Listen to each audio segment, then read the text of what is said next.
Welcome to baseball, friends. And Aurora and Concordia, Wisconsin, and Northern Athletics Collegiate Conference action for you on this Saturday, and we thank you for your patience.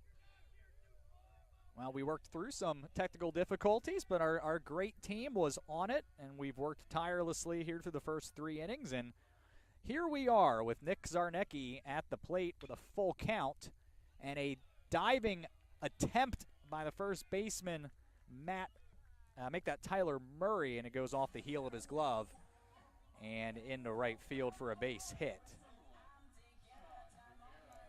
So there is one out in the bottom of the 3rd inning, and Sean Rivera is in the 8th spot and batting here after grounding out in his first plate appearance. We'll try to get you caught up as we go here. And for that matter, I think we'll just wait for the inning break to really get everything back and addressed for all of you. As here's a fly ball to left field with Brendan Cleveland there. And out number 2. 3 runs in both of the first 2 innings for Aurora, and a 6-0 lead here with 2 outs in the bottom of the 3rd. And right-hander Zach Sloan, the Falcons' ace, who had been very good over his last couple of starts, sorely needing a quick inning. Didn't allow an infield single a moment ago, and it's a swing and a miss here from Spencer Rook, who has one of Aurora's 9 hits already today. 0-1.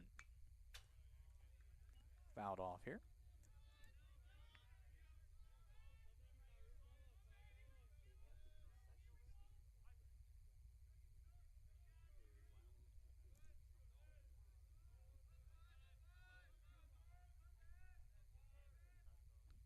Count 0-2 to Rook, and that one is laced into center field.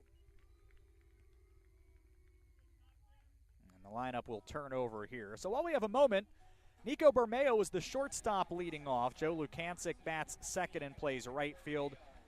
The catcher Derek Angelo, third baseman Logan Riley, and first baseman Nick Panico are 3, 4, and 5 in the Aurora order. Dominic Curcio bats 6th and plays center field. Nick Zarnecki, the designated hitter, bats 7th, and then Rivera, the left fielder, and Rook, the second baseman, are 8 and 9. That is the Aurora batting order today as Bermeo takes ball 1 down and away. His 3rd plate appearance in as many innings. He's 1 for 2 and has extended his hit streak to 4 games as a result. He's got 2 on, 1 in scoring position. Aurora had hits in its first 4 attempts with a runner on second and or third. Strike taken by Bermeo here. Entered the day in the top 10 in the NAC with a .375 batting average. He's driven in 11, 8 doubles, a triple, and a home run. The count's level at a ball and a strike. He fouls that one sharply down the right field line. Ball and 2 strikes. Spartans 16 and 5 on the season. Concordia, Wisconsin 11 and 10. Both teams 6 and 2. They're tied for 3rd, a half game back of Benedictine and MSOE in the NAC standings. And Zach Sloan, the righty, has worked out of the stretch all game long, even with the bases empty, which has not been often today. Misses down and away for ball 2. Aurora with 4 hits in the first inning, 4 hits in the second, and a couple already here in the third. 5 of the 6 runs have been earned. The Falcons with a fielding error in left field in the first inning. It's a breaking ball up. The count is full. Joe Lukancic is halfway to the cycle in order. Single and a double, and 2 runs scored. He waits on deck. Payoff pitch up the middle and through over a base hit. Zarnecki is around third and will score standing up. Rook goes first to third, and Aurora delivers yet again. Second hit today for Bermeo. Runners on the corners. And 2 outs for Lukancic, and it's going to bring a CUW coach out of the dugout. I believe that is Val Kuiper, the longtime head coach at CUW. And what do I mean by that? How about 30 years and 436 wins? And still an assistant coach, and it looks like that's going to be it here for Zach Sloan. So a pitching change. Thought that was Val Kuiper. That may very well have been Eddie Morgan. And all the same, it's a call to the bullpen here with Aurora up 7-0 with 2 outs in the bottom of the third. I'll tell you about the new pitcher coming up. This is Aurora University baseball.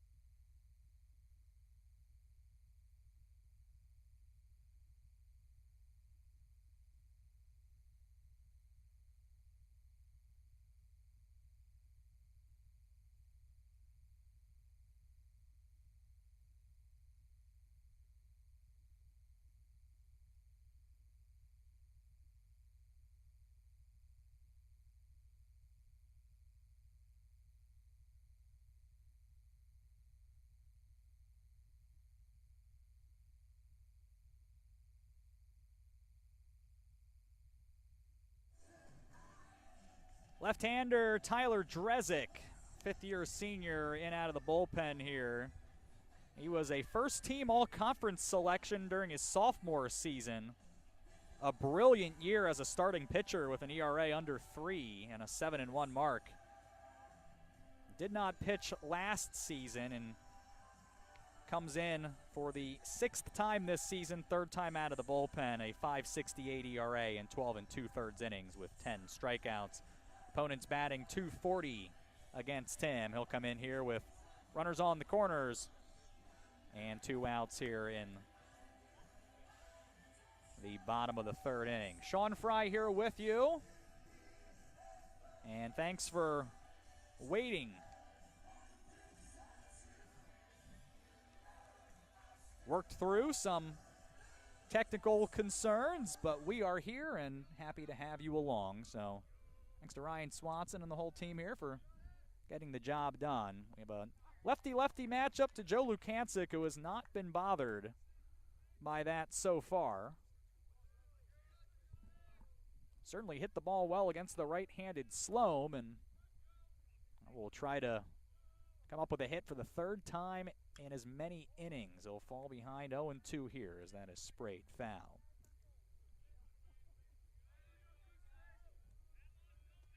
Team best 444 starting the day. That hasn't declined any. He's driven in 17 plus 1 today, so make that 18 and he stays alive here. Still a ball and 2 strikes. Aurora 5 for 7 with runners in scoring position. They have been all over it today. Here's a ground ball, first base side to his knees, Murray. And he will find the bag and end the inning here. A run in on 3 hits, no errors, and 2 left. So it's 7-0 Aurora through 3 innings. The final line on Zach Sloan, 7 runs, 6 earned in 2 2/3 innings, 11 hits, no walks, no strikeouts. He faced 19 batters. 25 pitches in both of the first 2 innings for Justin Zimmerman, then a 9-pitch 1-2-3 inning in the 3rd. 3 hits allowed, but no runs so far, and he's fanned 3, including 1 to end the 3rd inning. Outfielders in the top 3rd of the order for the Falcons. In center, Jack Owens. In right, Cole Aguirre. And in left, Brendan Cleveland.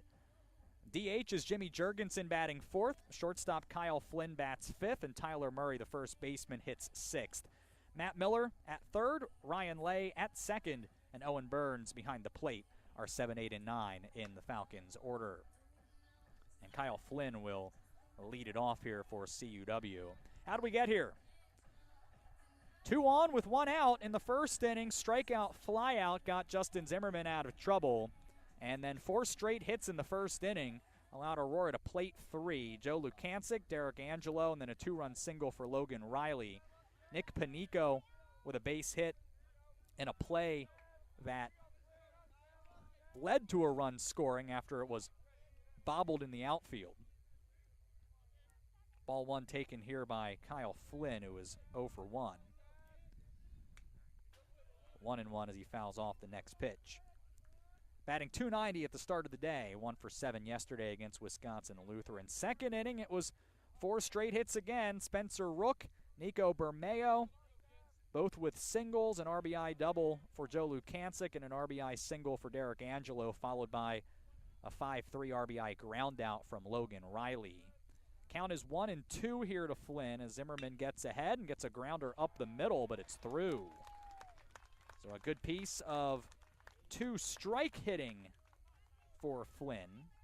And leadoff batter on for the first time for the Falcons today here in the top of the 4th.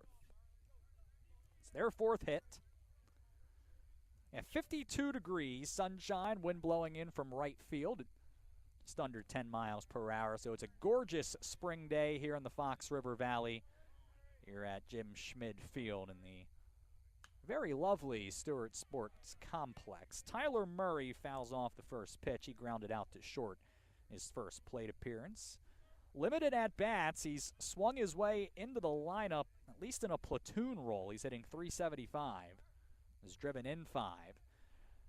Double play depth here, a late swing. He checked it. Be no appeal.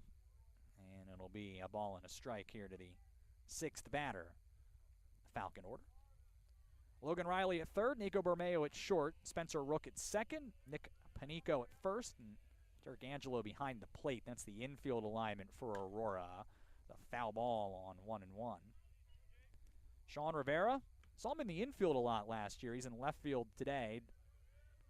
Dominic Curcio in center, Joe Lukancic in right for the Spartans today. Ball and 2 strikes, Justin Zimmerman goes to the breaking ball and missed outside. 1 ball, 2 strikes. Aurora has turned a dozen double plays this season. Bermeo and Rook both shallow to the bag at second.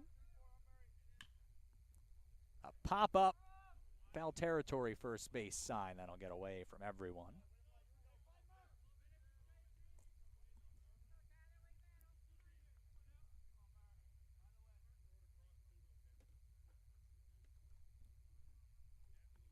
Aurora already into the bullpen in this one, and you wonder if the plan for Eddie Morgan here is to allow Tyler Drezig to finish this. Perhaps regardless of how things are going. Here's a high bouncer to third. Riley's there. He'll have only 1 play, and that's to throw out Murray at first. Flynn advances to second. But it has not gone well with a runner on second for CUW today. They're 0 for 4. Both times with a runner on first and second were followed by out and out immediately. Matt Miller has one of the Falcons' 4 hits.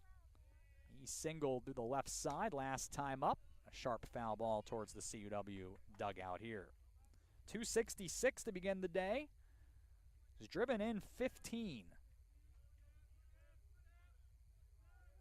3rd best mark on the CUW squad. Here's the 0-1 that's up and in. Zimmerman came in a .341 ERA in 37 innings, 31 strikeouts. He has 3 today. 6th start for the lefty from Aurora, a West Aurora High School alum. 4-1 record and on track to improve on that. Here's the bender. It's in over the outside half for strike 2.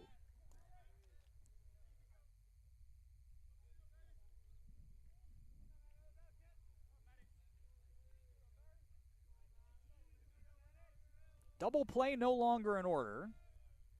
In case you're quite literally just joining us, this is fouled off. It's Flynn on second after the leadoff single. And the high bouncing 5-3 put out moments ago. Count remains a ball and 2 strikes as Zimmerman from the stretch. Glove on his hip and now set at the Aurora letters. The pitch, hit and run is on. It's through the hole in the left side off the glove of a diving Bermeo. And that's going to put CUW on the board. So Flynn was off.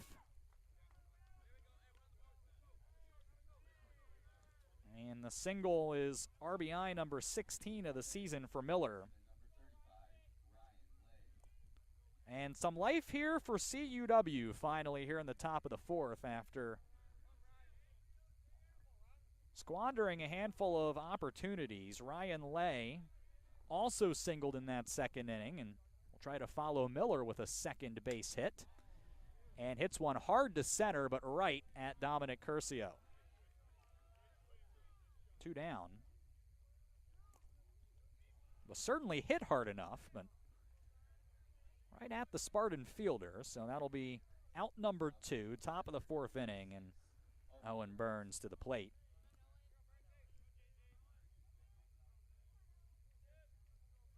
Second straight game with an RBI for the sophomore from Fredonia, Wisconsin. And now Owen Burns, the junior from right down the road in Morris, up to the plate, taking strike 1. He grounded into a fielder's choice.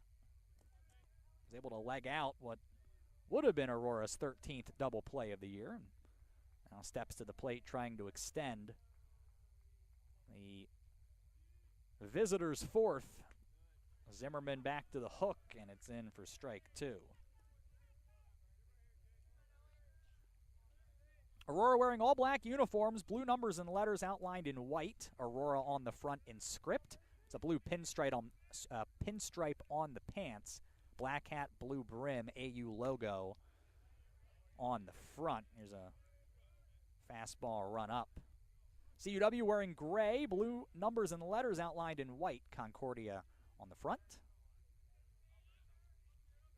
Blue pinstripe on the pants and on the placket.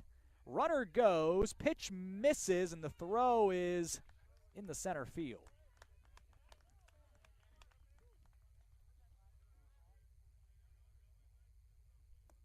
Now Miller in the second with a stolen base. It's an even count here at 2 balls and 2 strikes as the Falcons now getting aggressive here to try to claw back into this one, down by 6. But Zimmerman remains a pitch away. Kicks the knee and deals, and it's a pop-up foul on the first base side that'll carry on out of here.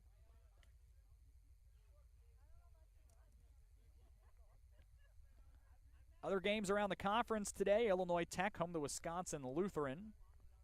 Warriors trying to get their first conference win of the year. MSOE is at Dominican as the Raiders look to remain at the top of the conference standings. Benedictine hoping to do the same. They're home to St. Norbert. Marion's at Concordia, Chicago, and Rockford hosts Lakeland.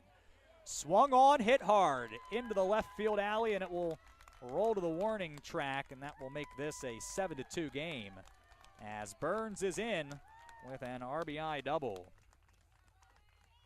And the Falcons battling back here in the 4th.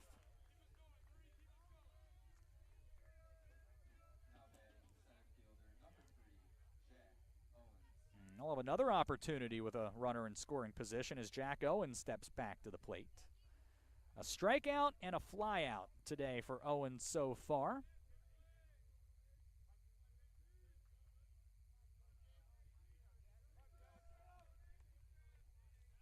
He has shown a great eye at the plate this season with 18 walks. He's in the top 5 in the league.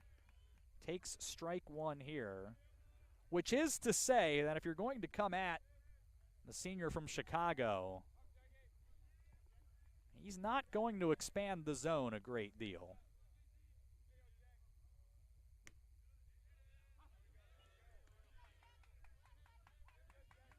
Count 0-2.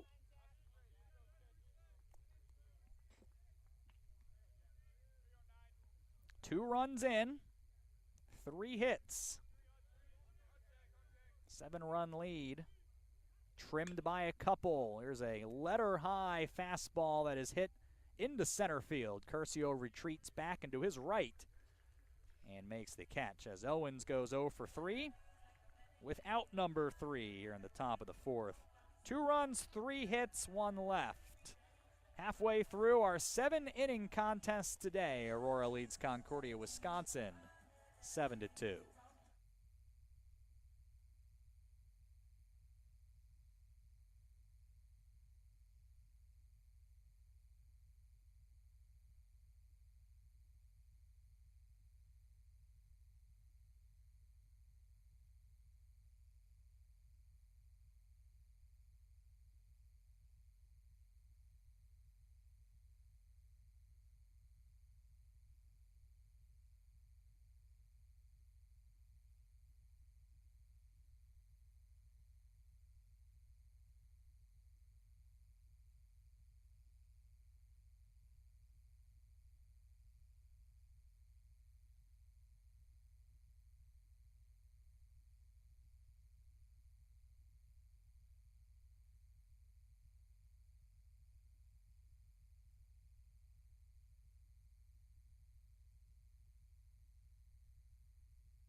Derek Angelo leading it off for Aurora. 3-4-5 due up for the Spartans in the bottom of the 4th. They lead 7-2. First pitch swinging and a liner into right at Colaguirre, who makes the catch. 1 away. Angelo had singled in his first 2 appearances. It's Brendan Cleveland in left field, Colaguirre in right, Jack Owens between them in the outfield. Matt Miller at third, shortstop Kyle Flynn, Ryan Lay at second, Tyler Murray playing first, Owen Birds behind the plate for the Falcons. Tyler Drezik came in to finish the third, threw 4 strikes, and for the first time today on his 6th pitch, misses. And then gets a pop-up here from Logan O'Reilly. Shortstop Flynn is there, or 2 away. Riley had driven in 3 today. Is now 1 for 3 with a double and a run scored. Nick Panico hit .403 at the start of the day. Team best 10 doubles, 5 homers, and started the day tied for the team lead with 25 RBIs. He now trails Logan Riley, and he pops up the first pitch in foul territory. Murray dropped it. He was retreating out of the coach's box, and the wind just pushing that one a little bit. That should have been the 3rd out, but we play on. Panico 1 for 2. He singled in the first and flew out to center to end the second, trying to avoid ending the 4th as well. Takes a ball outside. It's 1-1. No batting gloves for Panico, the senior from Aurora. He played his high school ball at nearby Caneland High School. And a couple of years at Elgin Community College. He'll take ball 2 here on the breaking ball outside.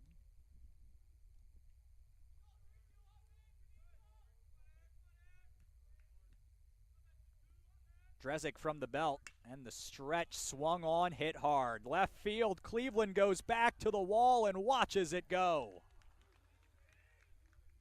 Nick Panico with his 6th big fly of the season. And Aurora leads by 6 again. It's 8-2. And for the 11th time this season, half of Aurora's contests. And get a home run to leave the yard.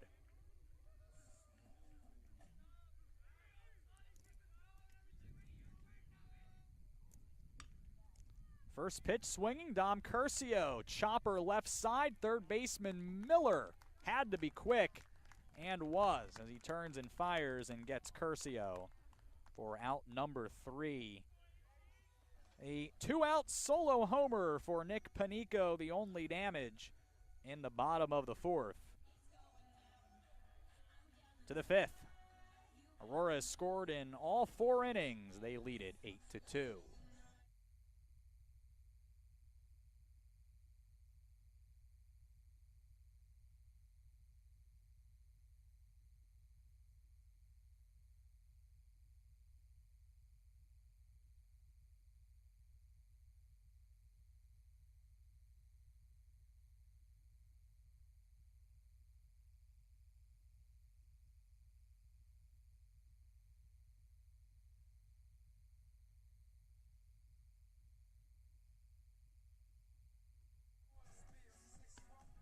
Aurora 9 outs from the win, potentially here in the 7-inning contest of our doubleheader.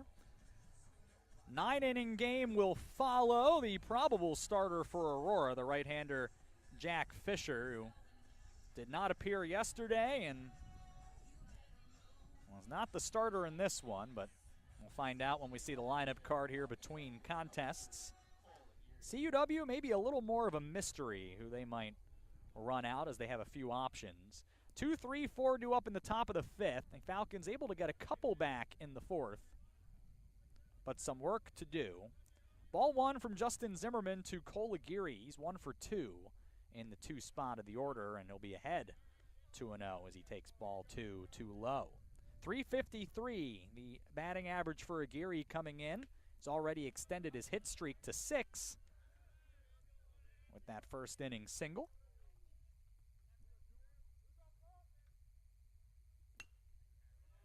Foul ball here, it's 2-2. 5th-year senior, the alum of Glendora High School in California, back in the everyday lineup for the Falcons. He's regularly seen platoon duty over the years. Appeared in 29 games, which was a career high as a sophomore, hit .248. And this one runs in and hits Aguirre for the 2nd straight inning. CUW has the leadoff batter on. Now Brendan Cleveland, who has been on quite the tear of late. He leads the team with a .400 batting average, 11 doubles, 25 RBIs. He's homered twice. 4 for 5 with a couple of doubles in Game 2 yesterday, which was his 3rd 4-hit game in the last 6 games, and his 4th of the season. He'll take strike 1. He walked in his first plate appearance and grounded out to second 2 innings ago. The Shepherd High School alum has been fantastic this year for the Falcons. He'll check the swing here. They'll appeal, and he did not go. Breaking ball, bent inside.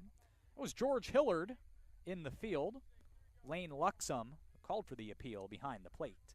It's a ball and a strike to Cleveland. Zimmerman from the stretch, infield behind him looking for the twin killing. This one is fouled off.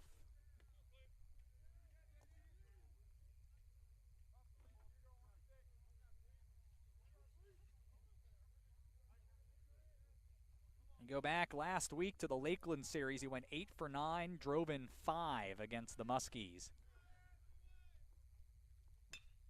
Swung on, hit hard. Center field, Curcio retreating, going back to the warning track, and he makes the catch over his head and denies Cleveland a base hit. Aguirre has to go back to first.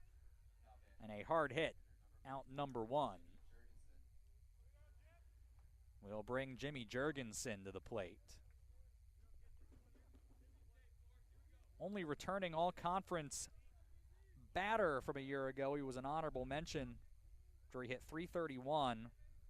Hit a team-leading 7 homers and 44 RBIs, but it has not gone quite the same way this year. He takes ball 1 here.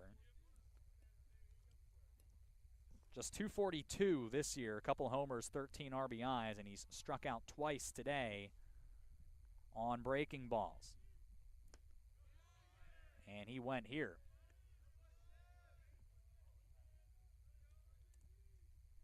One and one. Jurgensen standing 6'4".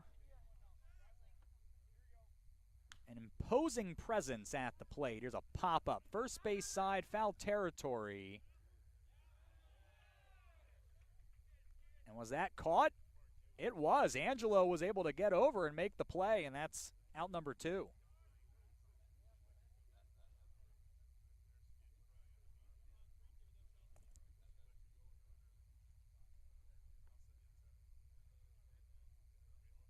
He did not.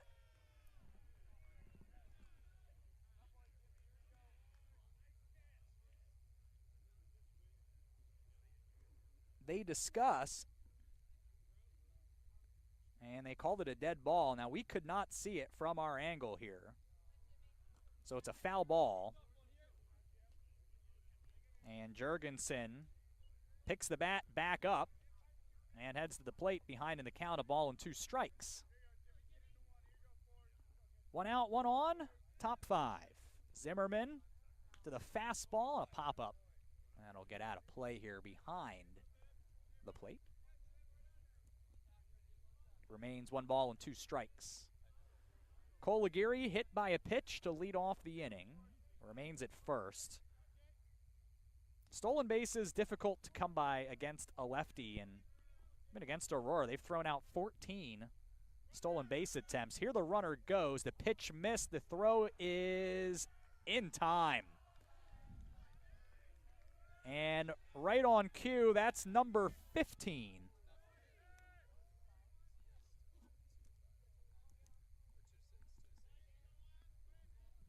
So the pitch missed.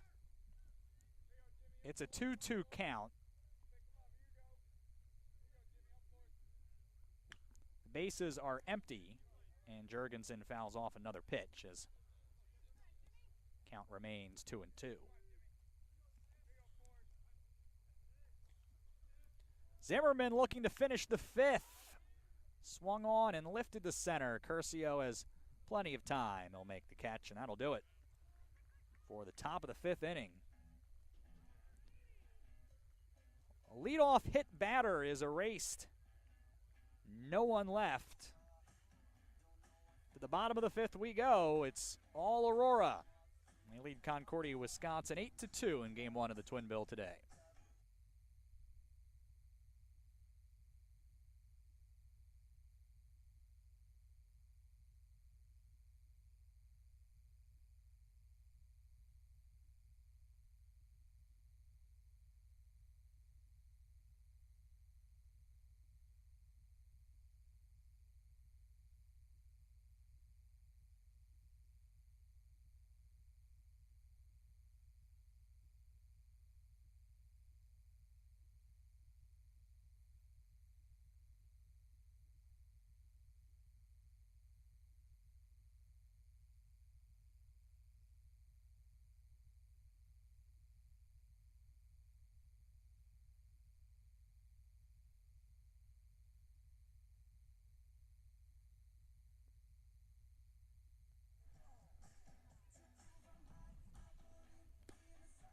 Eight runs, 12 hits, no errors for Aurora. 2-6-1 for the Falcons, respectively. The Spartans have stranded 4. Falcons have left 5. A 6-run Aurora lead here in the bottom of the 5th. 7, 8, 9, the bottom third of the Aurora order coming to the plate. Nick Zarnecki, single and 2 tries and a run scored. Back up, bunt here, first base side. That's a good one, and he is in safe. Murray was not going to be able to field that and get back to the base, although he did make a dive at it. And and Zarnecki's bunt single sets the table for Aurora. Sean Rivera to the plate. 0 for 2.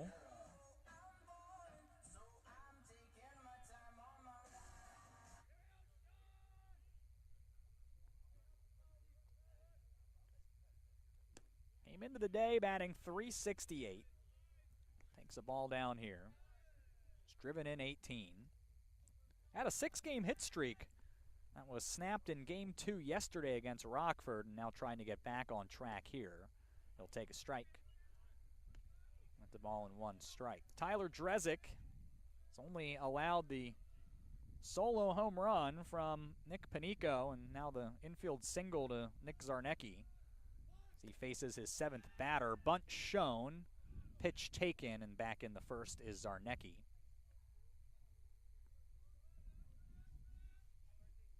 Ball 2. Aurora with 15 stolen bases on the season. They don't run a ton. Unintentional rhyme there as a ground ball, clean single into right. Zarnecki is around second and will get into third with a slide, although the throw was cut off. And it'll be runners on the corners with nobody out for Spencer Rook in the 9 spot for the Spartans.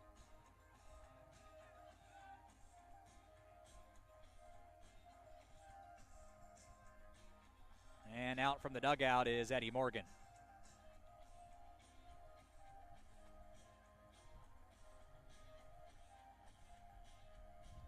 That will be it for Tyler Drezik here. So back to the bullpen go the Falcons.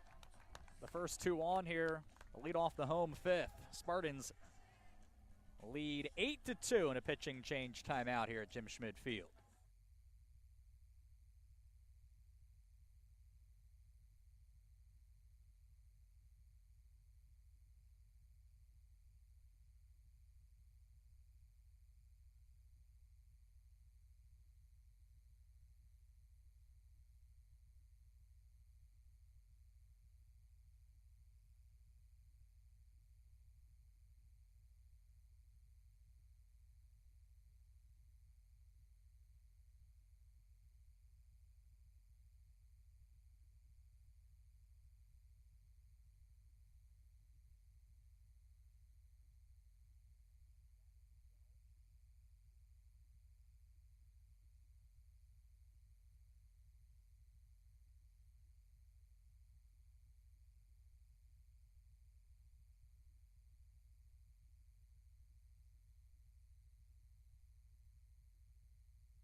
Something of a home game for the junior from nearby Batavia, Holter Getty.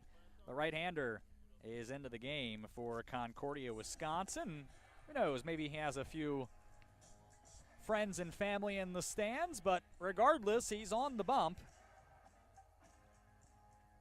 Appearing for the 3rd time this season, he's allowed an earned run in 2 innings, 3 hits, and 3 walks allowed with 1 strikeout. So he is in out of the bullpen with the first 2 on here in the bottom of the 5th. Aurora leading 8-2. Sean Fry with you on this Saturday afternoon. The 9-inning game coming up. Once we wrap this one up, and the Falcons right now are simply just trying to keep this one close to give themselves a chance in their final 2 innings. Drezik, an inning and a third, 3 hits. Right now, just the 1 earned run, but Zarnecki and Rivera would be charged to him if they come around. Spencer Rook is 2 for 2. His 4th multi-hit game of the season. The former Plainfield Central Wildcat has seen the ball well with a couple of clean singles up the middle. So Getty from the stretch is set at the letters, kicks the knee and misses with the fastball high. Falcons right-hander Zach Sloan chased in the third inning after allowing 7 runs, 6 earned on 11 hits. Aurora with 14 in the hit column today. First 2 pitches missed the same way. Heater too high and a 2-0 count. The Spartan 9 batter. Ranked 15th in the latest D3Baseball.com poll. A fastball in here for strike 1 as Getty is on the board. Where they started in the preseason rankings, in the top 10 briefly. Settled in here at 15th. See if they make any improvement in the next poll, upcoming next week. Fastball runs up to the letters of Rook, who swings right through it.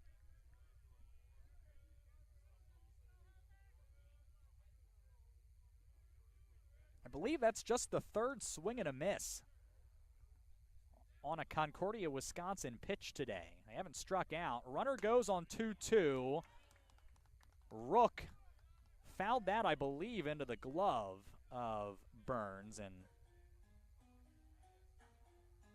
Rivera is into second with a stolen base. Sarnecki stays at third.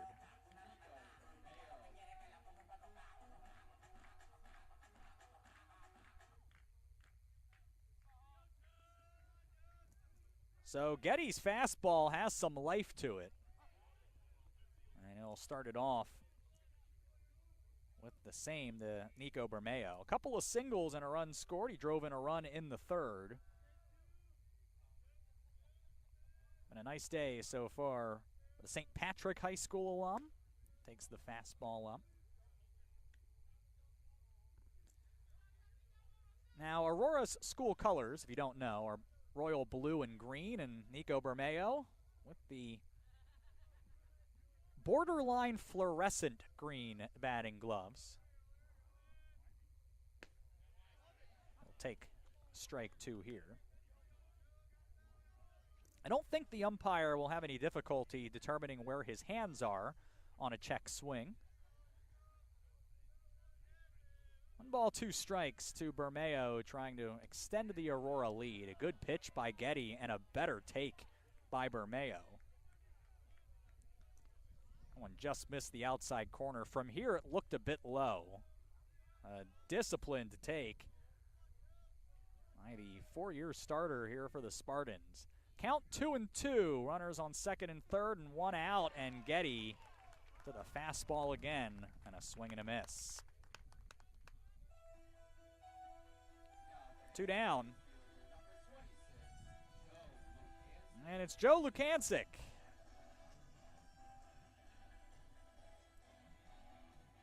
Two for 3 and an RBI today. He can add to that total. He can come up here with a 2-out base hit.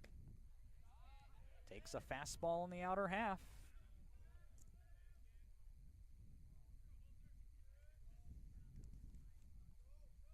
And after a couple of fastballs that were way out of the zone, to begin the appearance, Holter Getty's fastball has been electric. Gets a check swing strike from Lukancic to get ahead 0-2. Back to it here and misses outside. Well, why not? Appears to have a great deal of confidence in that pitch. Derek Angelo on deck if Lukancic can find a way aboard, as Getty tries to get out of the 5th unharmed. The pitch too high. It's 2-2. Looked like the junior right-hander reached back for a little extra on that one.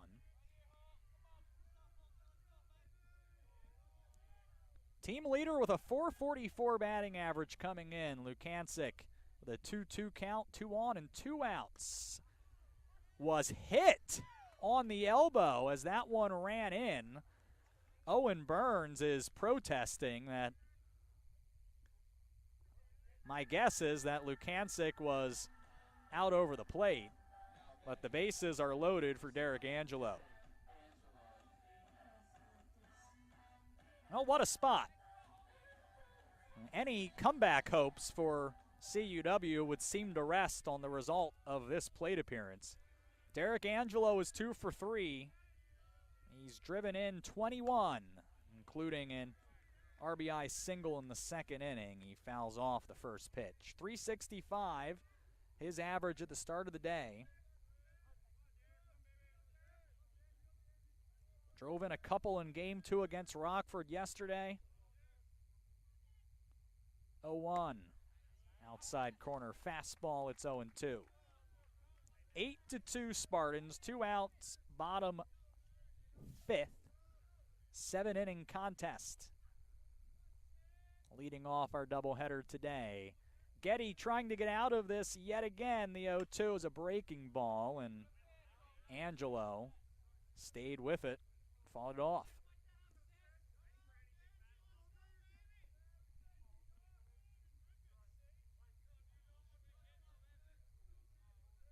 Remains 0-2. Zarnecki on third, Rivera on second, Lukancic on first. Fastball misses down on the first ball of this plate appearance. Angelo, a couple of home runs and 6 doubles this season. Started the season on a 9-game hit streak. It's been excellent start to the present day. And a good eye here as that one ran up over the letters to even the count. 2-2. The bases loaded here in the 5th. Getty kicks and deals and rings up Angelo with the fastball at the knees. It got interesting, but Getty gets out of the jam. Bases left loaded after the first 2 reach with base hits, but no runs, and it remains 8-2 Aurora through 5 innings here at Jim Schmid Field.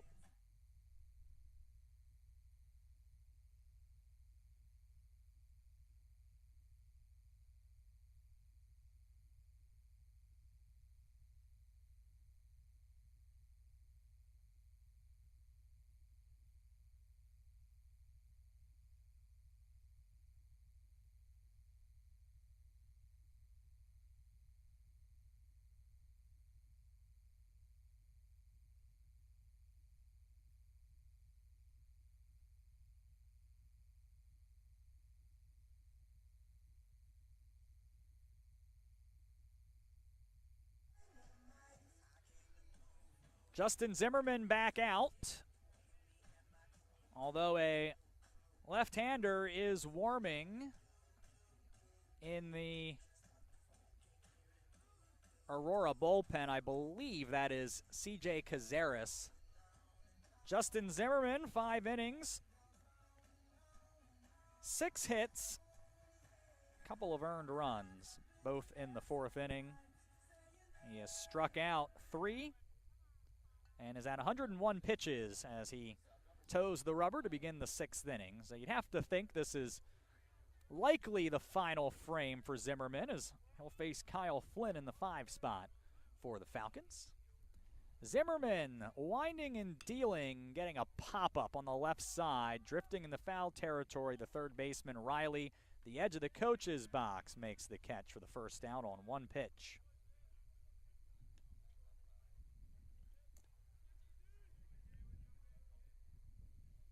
So Flynn 1 for 3 on the day, and Tyler Murray, perhaps his last chance to extend a modest 3-game hit streak. He's grounded out twice and looks at the first pitch off speed in at the knees for strike 1. The 6'7" sophomore, the former Herscher High School Tiger, at the plate here and taking ball 1.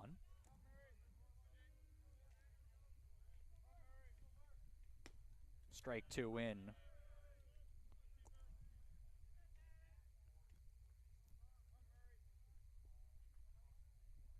At 6'7", Murray a full foot taller than I am. So I'm going to do my best not to stand anywhere in his vicinity today. Breaking ball outside, strike 3. And Murray can't believe it. Fourth strikeout today for Zimmerman, and they're 2 away.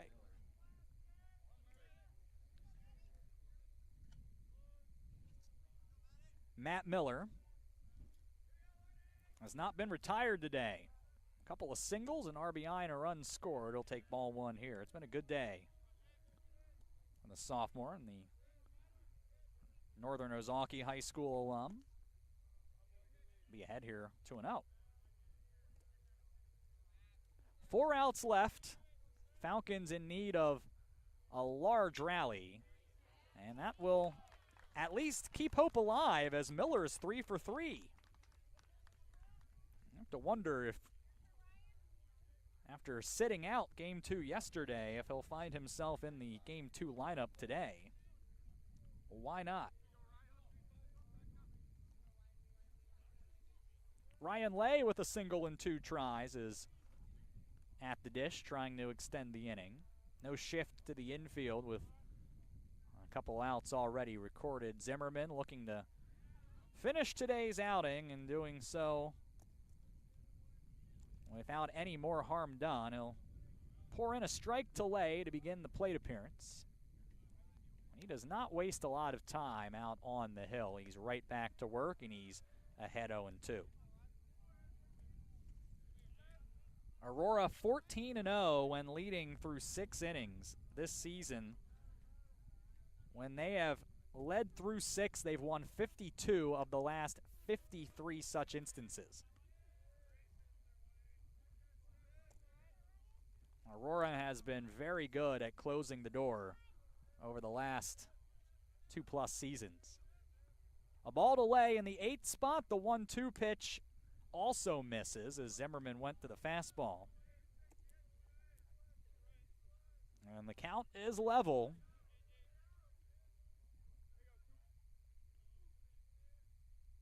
Two.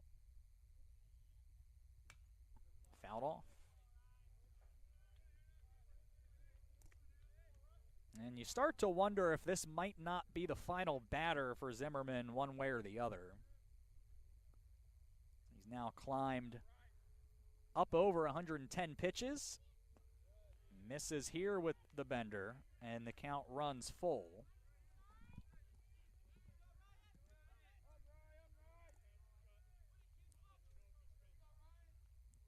Miller will be running on the pitch here with 2 outs.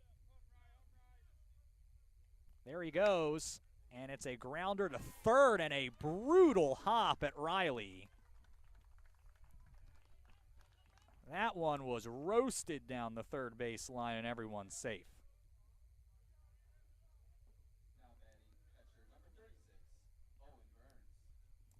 So the inning continues, and Adam Stevens remains in the dugout as Owen Burns will step in, and now Derek Angelo will head out to have a word with Zimmerman and maybe get a sense here if Zimmerman has one more out left.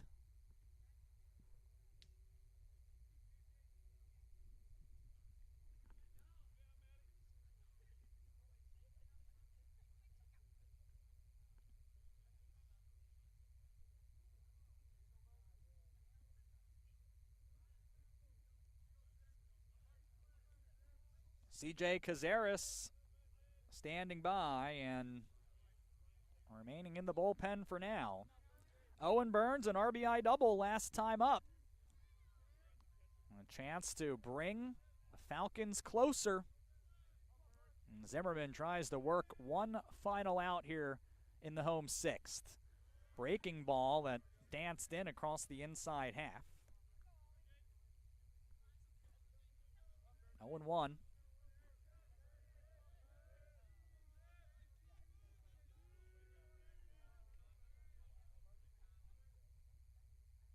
Zimmerman a glance at second and now to the plate with the bender that's in for strike 2. Burns didn't have any plate appearances his first 2 seasons. Finally getting an opportunity to bat on a regular basis here in his junior season, and has done well and has played well behind the plate for the Falcons this season. Here is the 0-2 and a check swing foul ball. Count remains 0-2. Hour and 43 minutes of baseball so far.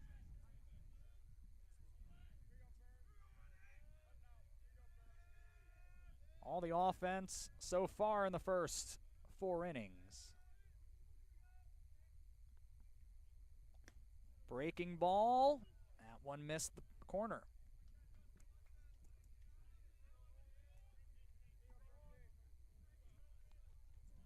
1 ball, 2 strikes.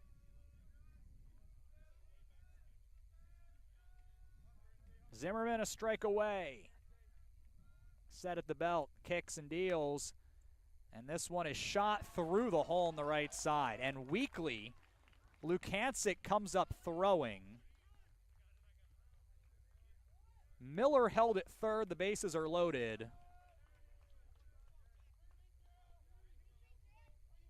And Jack Owens, the top of the lineup, will wait as the day is over for Justin Zimmerman. Adam Stevens out of the dugout, but a nice effort today for Zimmerman, who leaves in line for the win.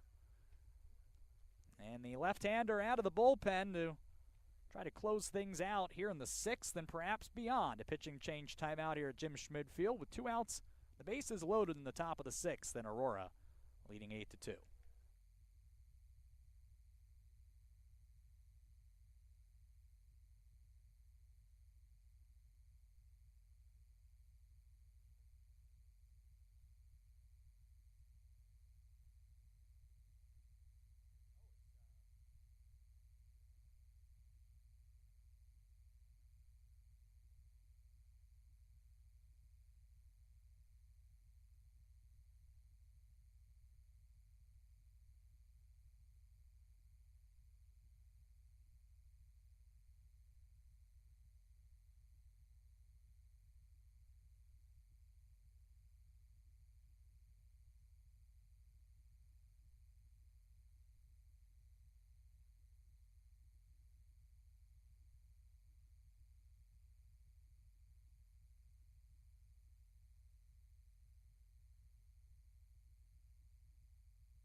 It is a left-hander. It is not C.J. Cazares. It is Anthony Consiglione, the sophomore from Evergreen Park, Illinois, into the ball game here. It is his 3rd appearance. He's tossed a couple of scoreless frames, 2 hits, 2 walks, and a strikeout. So Consiglio is in. He'll try to get an out here with the bases loaded against Jack Owens, who is 0 for 3 so far in the contest today.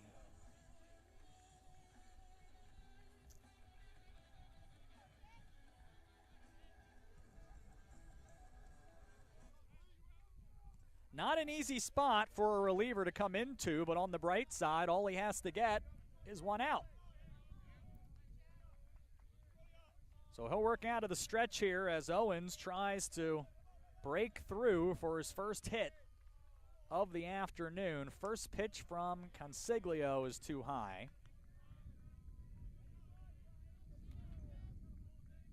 Owens with a double and an RBI in Game 2 yesterday. 10 on the season. Looking for 11 and more. Takes a strike. 1-1. Zimmerman exits 5 2/3 innings, 9 hits and a walk allowed, 4 strikeouts, 121 pitches for the left-hander today. 1-1 as Consiglio kicks and finds the outside corner with the fastball. And yet again, a 2-strike count with 2 outs. They're in the top of the 6th. Consiglio will not get a chance. Time called by Angelo behind the plate.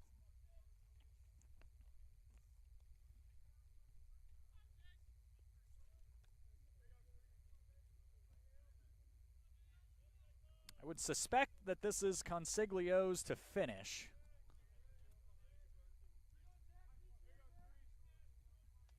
Assuming that he can close the door here quickly. He's ahead, 1 ball and 2 strikes, and he gets a swing and a miss on a pitch in the dirt. And I believe Angelo was able to scoop cleanly, and that is how the top of the 6th comes to an end. An excellent pitch by Consiglio leaves the bases loaded. The Falcons have stranded 8 today. 3 hits, no errors in the visitors' 6th. Aurora, potentially the last time with the bats out here in Game 1. They lead 8-2 through 5.5.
The middle of the Aurora order to face Hunter Getty.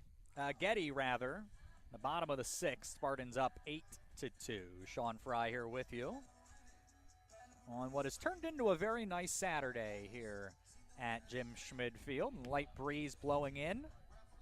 Sun is shining. It was 52 at first pitch. Been hovering in that area for most of the afternoon, but shadows beginning to grow across foul territory. And they'll continue to do so as we proceed through the second half of our doubleheader. Logan Riley 1 for 3 at a 2-run double in the first. That set Aurora off and running, and they have not looked back since. A breaking ball dives out of the zone from Getty for ball 1. Well, second breaking ball misses, and well, we've established that Hunter Getty enjoys the fastball. He's certainly had a good command of it today. He's probably going to throw one here, and he does. And Riley was taking that all the way.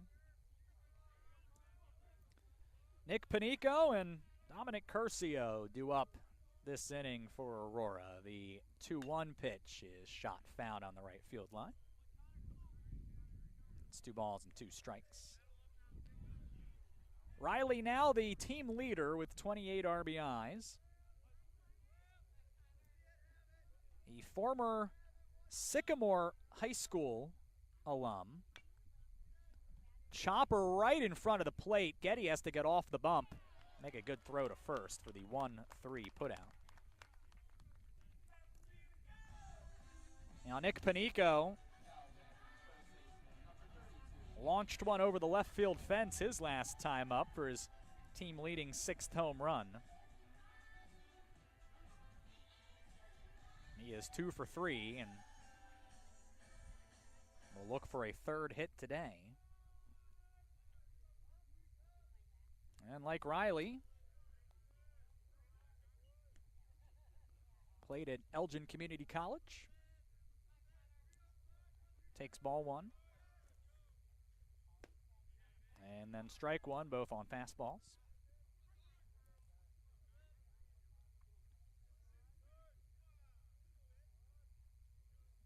One. Hit hard in the right field and in and past Aguirre into the wall.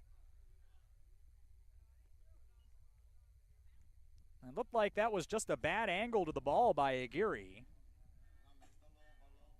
And Panico is a triple shy of the cycle, although it does not look especially likely that he's going to have a chance to complete it here. Dominic Curcio looking for his first hit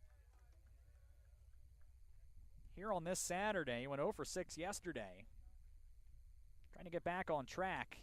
And a wild pitch. That one ran inside and tipped off the glove of Burns. And Panico is going to advance to third.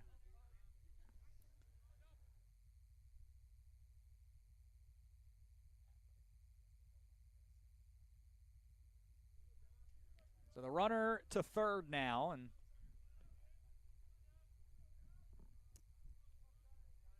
I'll bring the infield in as Concordia, Wisconsin tries to limit the damage here, and that breaking ball hopped off the foot of Curcio. There'll be runners on the corners.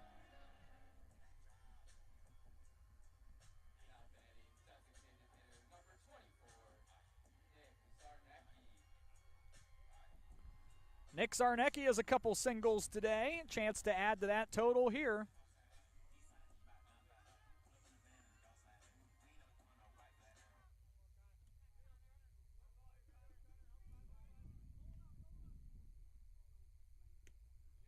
And another wild pitch, and that's going to score Panico standing up.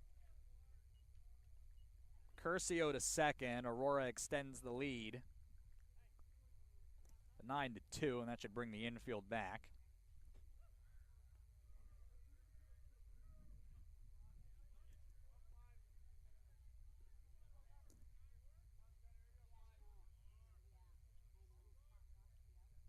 One note. Bender in for strike one. Well, a 7-run inning is certainly in play. Aurora put up 9 the other day against Lakeland. CUW has had a 9-run inning as well earlier this year. It's certainly very possible, but it's not looking like game 1 is going to go the Falcons' way here. They have 3 outs to work with and a 7-run deficit to overcome. Strike 2 in the Zarnecki. Still a couple more outs to get here in the home 6th. Getty's pitch is swung on and golfed to center. Drifting into the left field alley as Owens will make the catch. No advance from Curcio here. There's 2 away for Sean Rivera.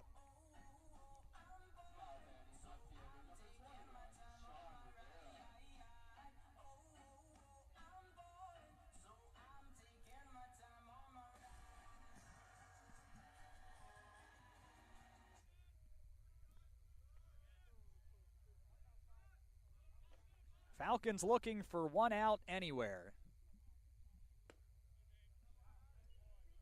Strike 1 taken here.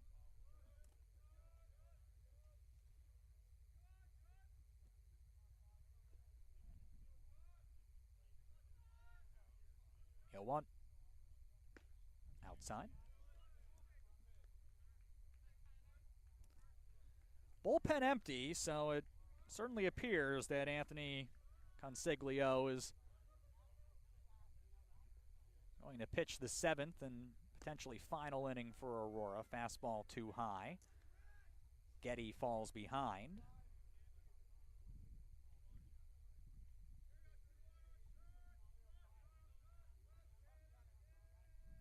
It's the 2-1. Off the end of the bat foul, and Getty a strike away from finishing off the 6th inning.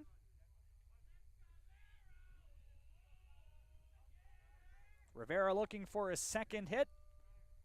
2 strikes, 2 outs. Pitch is fouled off the shoulder of Burns. That one looked quite a bit more painful than he let on.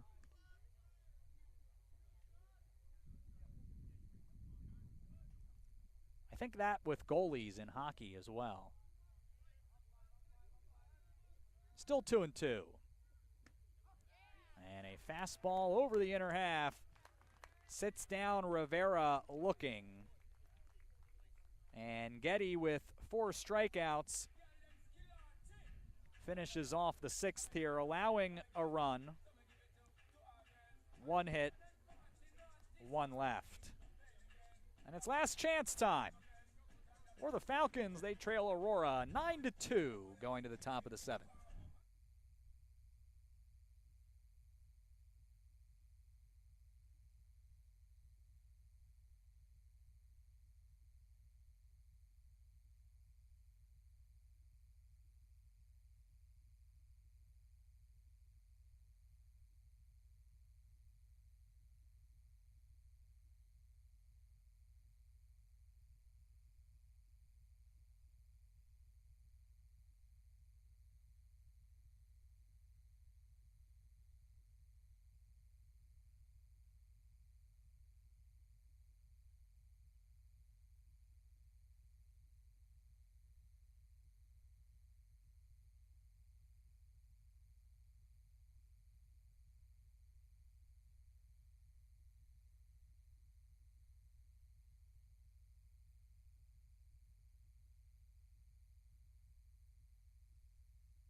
It is Anthony Consiglio to finish it off here after getting the final out of the 6th. They'll face 2, 3, and 4 in the CUW lineup with a 9-2 lead, and he'll start off Cole Aguirre with strike 1. Aguirre, a single, a line out, and a hit batter in his 3 trips. Number 4 to be determined. It's a bender and a high chopper foul down the third base side. And Riley appeared to know he was in trouble to make a play there and made it very apparent that that was to the left of the foul line. It's 0-2.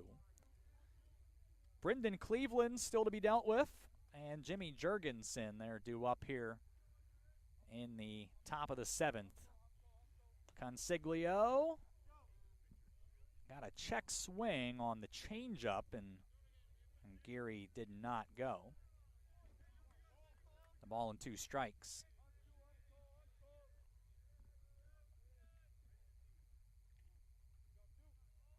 There's the 1-2. That's outside.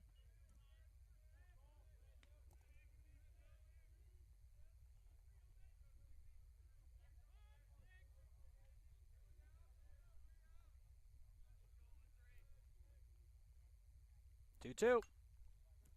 Fouled off.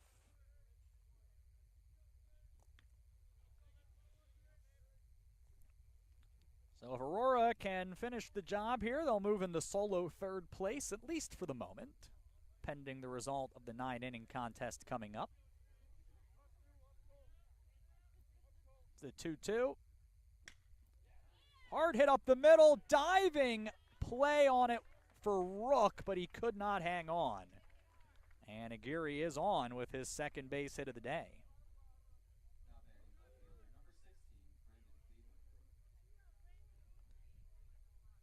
Well, you can't get all 7 back at once. But it does help to have Brendan Cleveland seemingly overdue here. He's 0 for 2 with a walk. First pitch swinging, and he fouls it off.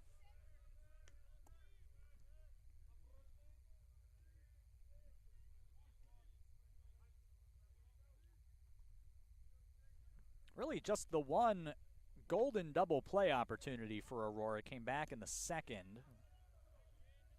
Pitch in for a strike, 0-2. It's tailor-made up the middle to Bermeo at short. And Owen Burns was able to beat the throw. Aurora will look for one here. It's 0-2. Consiglio looks over at first. Now comes to the plate with the breaking ball, and this one's belted in the left. That's down, and it's all the way to the wall. 2 bases for Cleveland, and Aguirre will come in and score from first.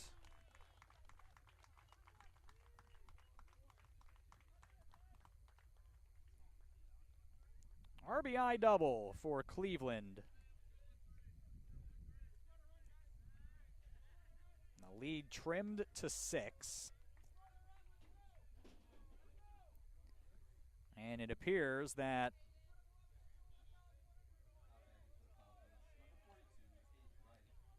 looks like Jimmy Jurgensen will not pick up the bat here.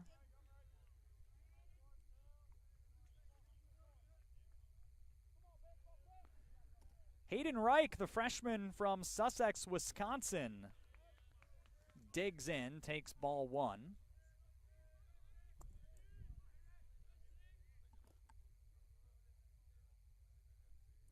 Reich is 3 for 5. Stand corrected, he's 1 for 3 with a double. So that first career base hit went for extra bases, and he's ahead here 2-0. 9-3. Consiglio will look over at second, now to the plate here and throws the heater by Reich. 2 balls and a strike.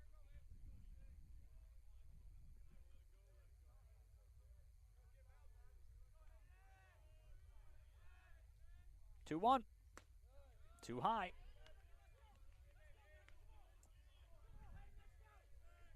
Three and 1. First base open, maybe not the end of the world if you walk him, but you don't want to make this too interesting. There's still nobody out. Fastball, a check swing, and I don't think he went. We had a really good look at where that pitch crossed, and that was right at the top of the strike zone. So the count runs full, and it's fouled off.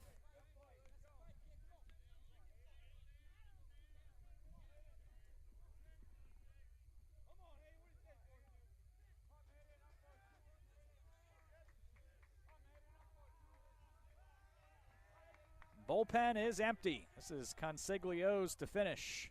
And a good pitch for strike 3. Fastball at the knees. And Consiglio has his second strikeout.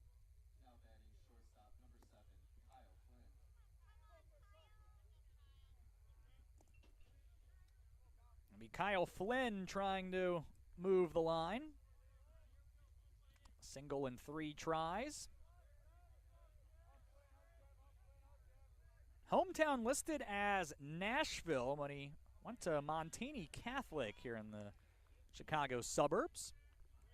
Gets ahead here 1-0.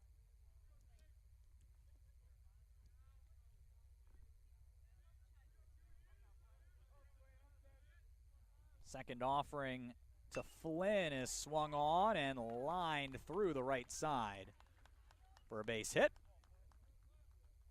Cleveland to third. Runners on the corners, and now a chance for a double play to end the ball game.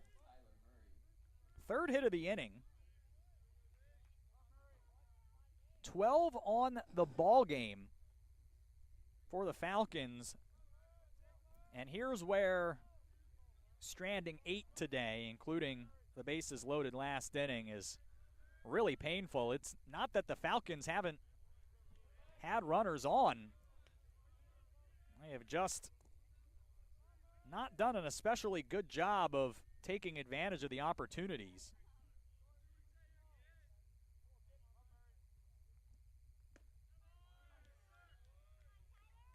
One and 1 to Tyler Murray. It's 0 for 3.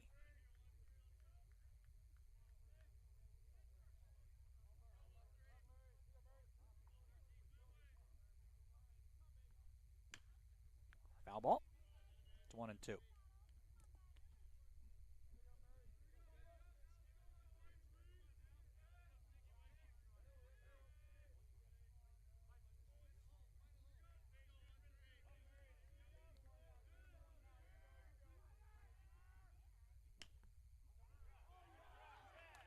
And here is another base hit.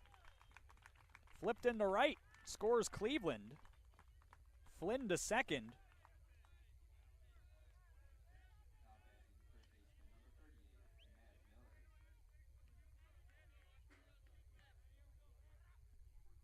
And there is life. 9-4. Matt Miller is 3 for 3. All singles. He has an RBI. Breaking ball out of the zone.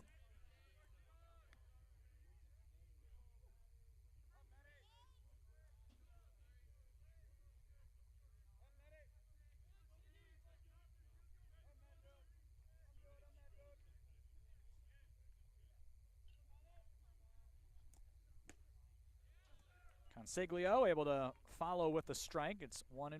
CUW 5 of 12 with runners in scoring position. Aurora's also 5 for 12, but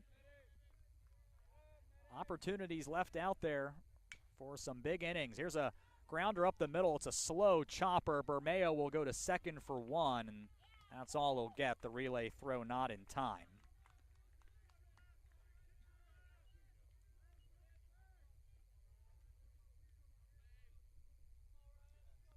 So one more out to get here.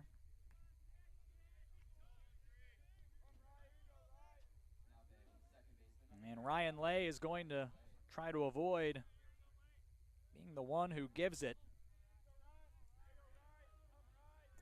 It's 2 for 3. Consiglio trying to finish this off. High strike.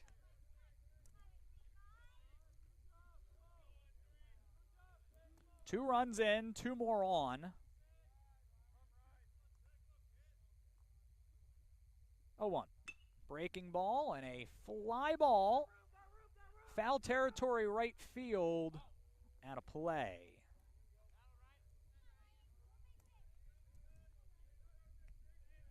And it's 1 strike left for the Falcons here in game 1. As finally do see a little activity in the AU bullpen should things continue.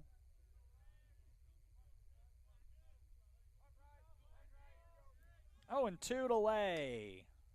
A fly ball to left. Rivera retreats. He finds it and makes the catch. As we are finished here in game 1 today. 2 runs score in the top of the 7th, but Aurora has plenty to finish off a 9-4 victory here in game 1 of the Twin Bill. Aurora with 9 runs on 15 hits, no errors. They strand 8 today. 10 left on for CUW as they score 4 on 13 hits. 1 error for the Falcons in this one. Aurora now 17-5 with their 5th straight win. 7-2 in the NAC. Falcons drop to 500 on the year at 11-11. They're 6-3 in conference play going to the second game of our doubleheader. They'll play the full 9 coming up. It was an hour and or rather 2 hours and 11 minutes the time of game in this one. Justin Zimmerman, the winning pitcher, he's 5-1. Zach Sloan falls to 3-2 with the loss. No save in the contest today. Logan Riley drove in 3 for the Spartans. 2 hit days for Nico Bermeo, Joe Lukancic, Derek Angelo, Nick Zarnecki, and Spencer Rook. There were hits all up and down the lineup today for Aurora. But ultimately, too much for CUW despite some nice performances and a 3-hit day for Matt Miller. 9-4 the final of game 1. We'll be back in about 30 minutes. We'll get it started for game number 2 today. Aurora and Concordia, Wisconsin playing 2 at Jim Schmid Field.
Game 2 of baseball, 9 innings on the agenda between the visiting Falcons of Concordia University, Wisconsin, and the Spartans of Aurora University. Welcome back. Happy Saturday. Aurora 9-4, the win in the opener. And we'll look to complete the sweep here in the second contest today here at Jim Schmid Field. And so we're happy that you're along. Let's meet the lineups for Game 2. First for the visiting Falcons, and it starts the same way. The top third is unchanged. In fact, the first 6 in the lineup are unchanged. Make that 5. And the 6th is also returning, but in a different spot in the order. So here we go. Jack Owens plays center field, leads off. Cole Aguirre is in right field batting second, and Brendan Cleveland is in left field batting third. Kyle Flynn plays short. I actually skipped Jimmy Jurgensen. He's a designated hitter, and he is batting fourth. Kyle Flynn plays shortstop and bats fifth. Then it's Matt Miller moving up a spot. He'll play third base and bat sixth. Sterling Armstrong hits seventh and plays first base. Ryan Lay is at second base, batting eighth. And Connor Lash, the freshman backstop, rounds out the order for the Falcons. Owens, Aguirre, Cleveland, Jurgensen, Flynn, Miller, Armstrong, Lay, and Lash. The lineup for Concordia, Wisconsin, here for Game 2. As for Aurora, it's a very similar lineup. Leading off, playing shortstop, is Nico Bermeo. Joe Lukancic in right field bats second. Derek Angelo now plays first base. He'll bat third, and Logan Riley stays at third and will hit fourth today for Aurora. Nick Panico, the designated hitter, in the 5 spot. Dominic Curcio's in center field batting sixth. 7, 8, and 9, the catcher Tyler Patton, left fielder Sean Rivera, and second baseman Spencer Rook. It's Bermeo, Lukancic, Angelo, Riley, Panico, Curcio, Patton, Rivera, and Rook. A lineup for Aurora. Jack Rebernick gets the start for Concordia, Wisconsin on the hill. He's 1-3 in 5 appearances, 3 of those starts, and 16 in the third innings. He's pitched to a 6.06 ERA with 7 strikeouts. He'll be opposed by the senior right-hander from Yorkville, Jack Fisher. He'll make his 4th start and 7th appearance. He's a 3.37 ERA in 18 2/3 innings, 21 strikeouts, and a 2-1 record. And so that's the lineup for Game 2. It's coming at you in a matter of moments here from Jim Schmid Field. This is Aurora University Baseball.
Jack Fisher getting his warm-up tosses in for Aurora as we close in on the start of Game 2 here in a matter of moments. Aurora and Concordia, Wisconsin. Spartans looking for the sweep.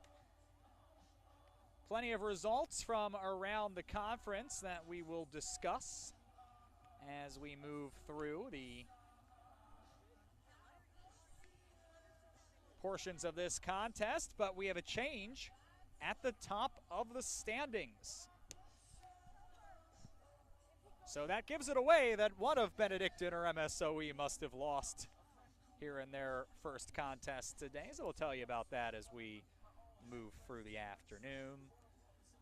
Jack Fisher last time out faced Lakeland on Saturday, allowed an earned run in 5 innings on 5 hits, couple of walks, and matched his season high with 6 strikeouts. And his last 2 starts have, or rather 2 of his last 3 starts rather, have been of the quality variety. The 3rd-team All-American from a year ago will try to shut down the Falcons and finish off the sweep for Aurora today.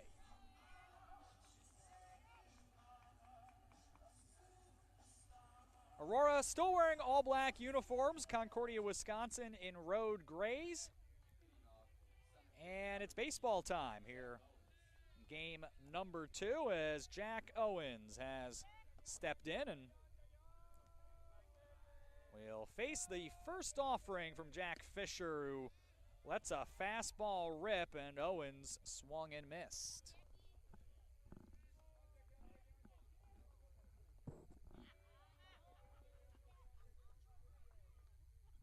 0-1, swung on and missed as well. No balls and 2 strikes. Owens in game 1, 0 for 4 with a couple of strikeouts, and he adds another one to it here.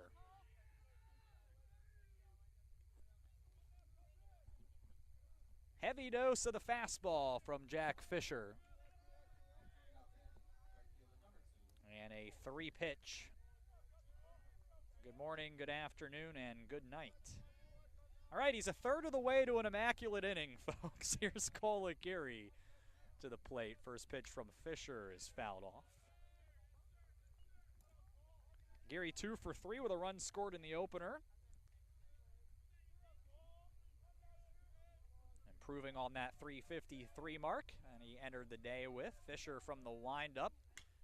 Fastball hit hard down the right field line, slicing, and it is foul. So 0-2 here to Aguirre.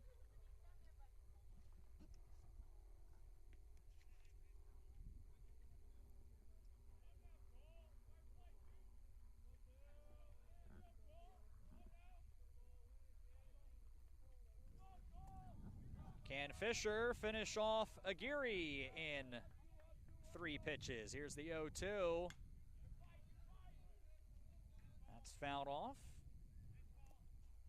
And the immaculate inning is off, friends. We were on pace. Still 0-2 here to Aguirre. Breaking ball, that is taken down and out of the zone.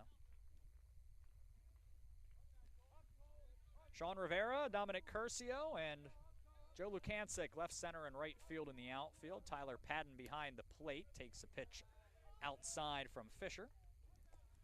Logan Riley, Nico Bermeo, Spencer Rook, Derek Angelo left to right around the infield. The count is 2-2 to Aguirre. Fisher comes up and in with the fastball and misses. And from 0-2 to a full count. Aguirre trying to extend his hit streak to 7 games. And a payoff pitch that he is unable to connect with. Fastball, and Fisher runs that through the swing of Aguirre for out number 2. So now Brendan Cleveland. RBI double in his final plate appearance of game 1. It was his team leading 26th home run and 12th double. Fisher pulls the string, and Cleveland swings over the top of it. Now Cleveland does strike out a bit. He also hits the ball very hard. He fouls this one off here. He did not strike out in the opening contest. And again has been absolutely on fire of late for the Falcons. When he's behind here 0-2 with 2 outs in the top of the first, Fisher winds and bounces an off-speed pitch to the plate. With the loss in game 1, CUW has now lost 10 straight to Aurora. And AU will try to make it 11 straight wins and trying to start the first with no trouble. But Cleveland fouls off the 1-2 and the inning continues.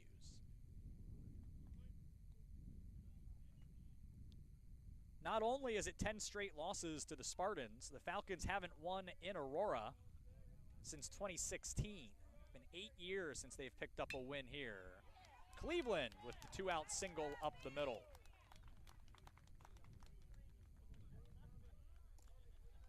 Still a lot of baseball to be played this season, but Cleveland has certainly given himself a head start towards an all-conference selection, the way he has been all over the ball here this spring so far. Jimmy Jurgensen was there last year, but it's not gone well so far today. He's 0-3 with a couple of strikeouts in game 1 before being lifted for a pinch hitter. Takes ball 1 from Fisher here. Started with a 242 average at the start of the day. That has declined as we begin game 2. Fisher is out of the stretch for the first time. He's set at the letters, and then a fastball is off the handle and out to second. Rook has it cleanly. He'll throw out Jurgensen, and that'll do it for the top of the first. 2-out single left stranded. It's Falcons nothing, Spartans coming to bat in the home first.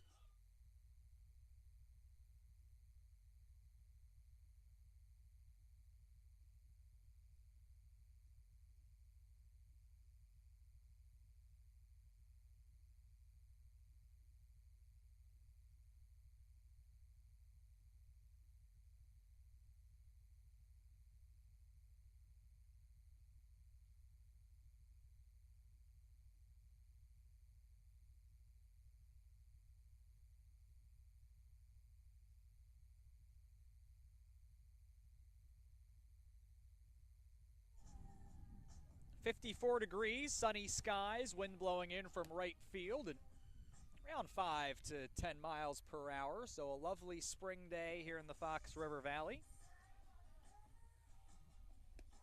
CUW unable to score in their half of the first. Aurora gets the bats out, and we'll see what they can do in the first inning of play. They plated 3 in the first inning of game 1. Sean Fry here with you. Of course, if you were with us for all of last season, what a journey that was. Aurora school record 42 wins, only 6 losses. NAC champions for the 3rd straight year. NAC tournament champions. Reached their first ever super regional. Won their regional in 3 games over John Carroll. And their first trip back since 2006. Not their first NCAA regional appearance, their first NCAA regional win. Nico Bermeo had a good start.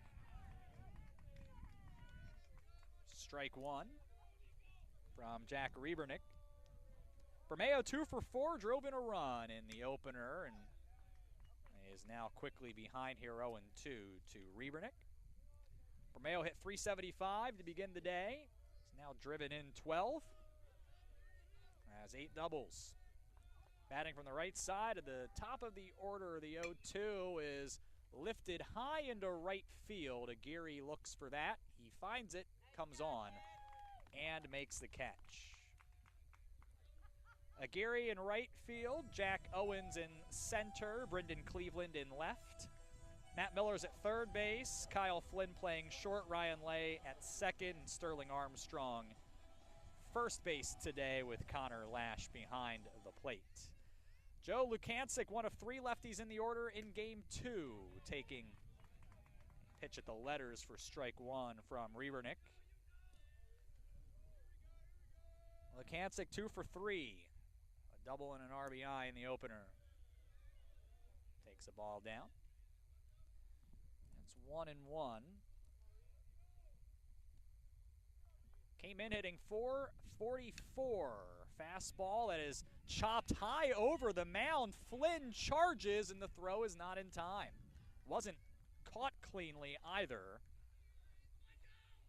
That one was spiked off the turf over the pitcher Riebernick. And an infield single here gets it started for Aurora. 15 hits in game one, and that is number 16 on the afternoon. And with that, Lukancic is now hitting 3 straight. Derek Angelo first pitch swinging and a drive deep to center field over the head of Owens and to the wall. Lukancic is around third. He'll try to score from first. Here's the relay throw. It's cut off in front of the plate by the catcher Lash, and Angelo wastes no time. 1-0 Aurora. Good base running by Joe Lukancic. Knew he was trying to score the whole way, and Adam Stevens knew he was going to try to send him the whole way as well. Now Logan Riley, who drove in 3 in the opener, now has 28 RBIs on the season. He'll bat here. A runner in scoring position. Here's the first pitch from Riebernick, and it's chopped to third. Miller comes in, fields it, and will throw out Riley for the second out. Very aggressive, the Spartans here at the plate in the first inning, and Nick Panico will step in. Solo homer, 3 for 4, and finished a triple shy of the cycle in the opener. Now has 6 homers on the season, 11 doubles, and 26 RBIs. First pitch swinging, and Riebernick will come up and in and get a foul ball.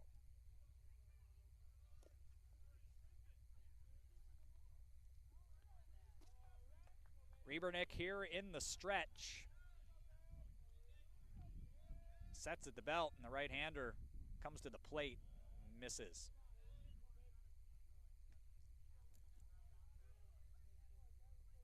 So certainly not the start CUW was hoping for as they try to get a split today, but a chance to limit the damage here. Count 1-1 to the right-handed batting designated hitter.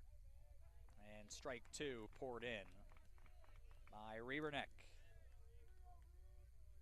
His last appearance was on Saturday against Benedictine, allowed 5 runs, 4 earned in 3 innings on the way to what ended up being a run rule loss.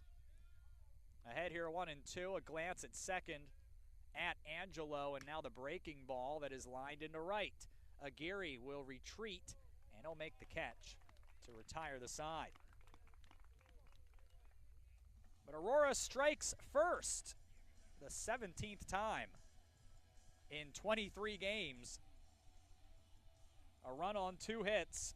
They leave 1 and will go to the second. Early lead for Aurora. It's 1-0.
Nothing. Aurora in front as we go to the top of the second. Kyle Flynn, Matt Miller, and Sterling Armstrong due up for CUW. A much different squad from a year ago, these Falcons. Won 21-18, lost 5 of their last 6 to end up in a tie for 6th and without the tiebreaker to the conference tournament. So it was their second straight season failing to qualify. First pitch to Kyle Flynn, taken down and away for ball one. But with 4 all-conference honorees graduated, only 3 everyday starters, a couple platoon, as well as 8 regular pitchers back. A foul ball here as it's 1-1.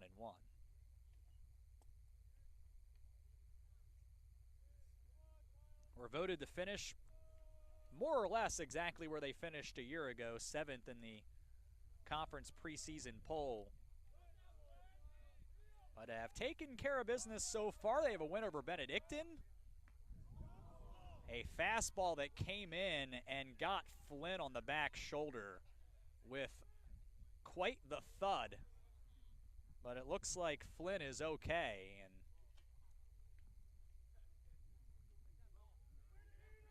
clearly Fisher not trying to get up there. But Flynn is going to be aboard. I'll lead off the inning. I'm sure he would have appreciated a less painful option.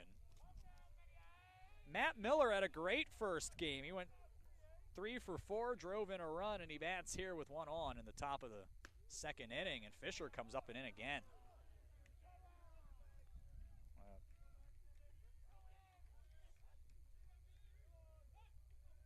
Fisher's going to try to get a little more square to the plate this time here on the 1-0. And the stretch, that's much better, and it's a fastball where he intended it to go. 1-1.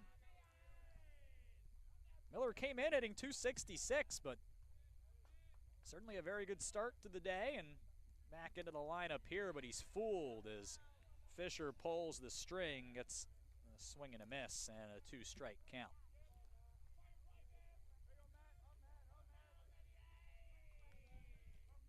Infield at double play depth, Fisher from the stretch throws the fastball by Miller and has his 3rd strikeout.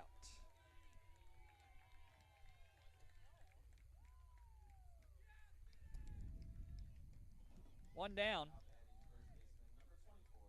And here is Sterling Armstrong for the first time today. He went 2 for 3 in game 2 yesterday with a double. And hoping that that gets things turned around, as hitting 182 coming in to the contest.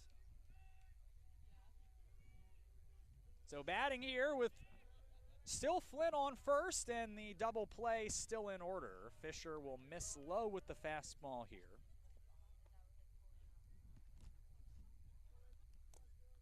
Count 1-0.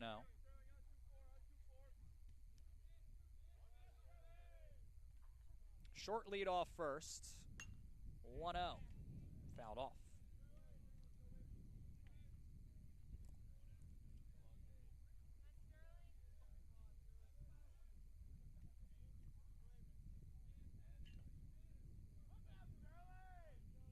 One from Fisher. Runner goes. It's a breaking ball that is popped up foul and out of play. So Eddie Morgan with the hit and run on that time.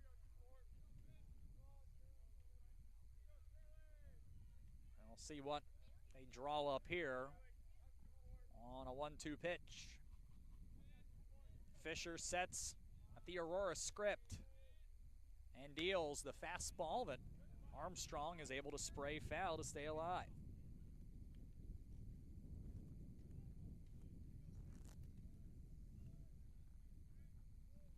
One nothing Aurora, top of the second, 1 on, 1 out. For CUW, the 1-2 again. Late movement on that, it dives out of the zone, and Armstrong took it as the count evens.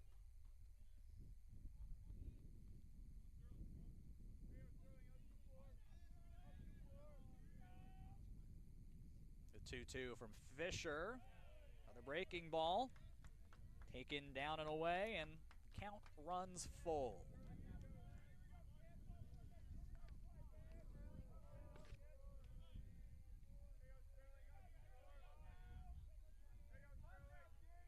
Fisher trying to get the second out or more.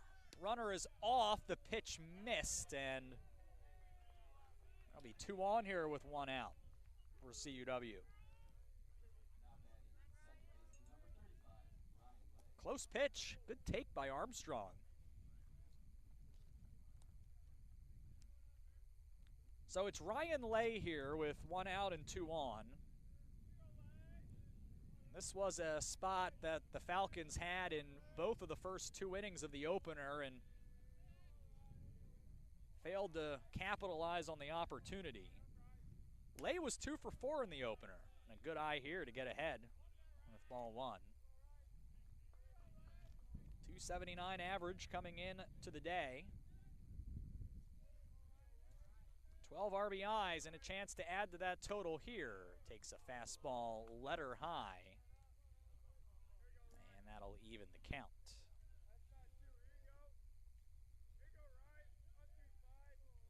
We have 2 freshmen in the lineup here for game 2. 1-1 is out of the zone. Patton will knock that down behind the plate.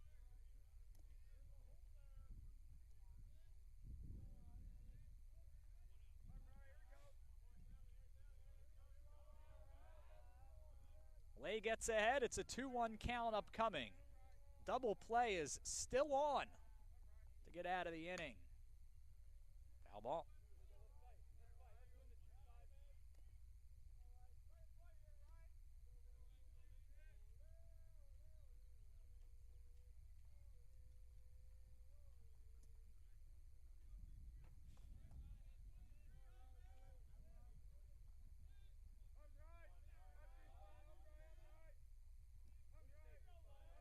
See what Fisher goes with here on 2-2 as he looks at second. Now comes to the plate.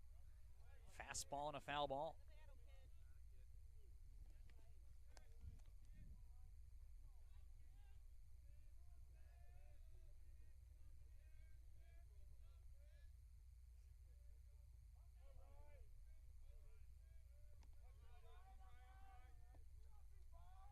Count is even. 2 balls and 2 strikes. The bender taken by Lay. Well, this is a CUW team that probably strikes out a little more than head coach Eddie Morgan might like, but they certainly work a ton of walks. We didn't really see that in game 1. As Fisher will check on Flynn over at second. In fact, just the single free pass issued. A hit batter in there as well, but certainly capable of getting deep in the counts and getting in the bullpens. And in some part, they do a fair amount of that. And that foul ball got up into one of the lights and shattered it.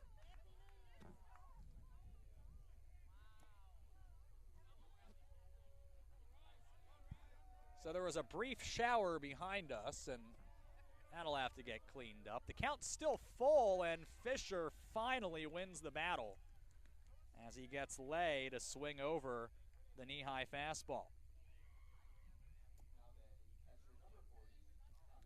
But it wasn't an especially efficient first couple of innings for Justin Zimmerman in game 1, and it's not going to be the most efficient first 2 innings for Jack Fisher either. But he'll face the freshman Connor Lash. Strike 1 in. Now Lash has not played a ton, but when he has, he's been effective. 6 games, 6 hits, 6 for 16, couple of doubles and 3 driven in. So he'll get a look here, and he'll take ball 1 from Fisher. Well, like they did in game 1, they'll get all 9 to the plate in the first couple of innings, if not more. Fisher reaches back, gets a swing and a miss.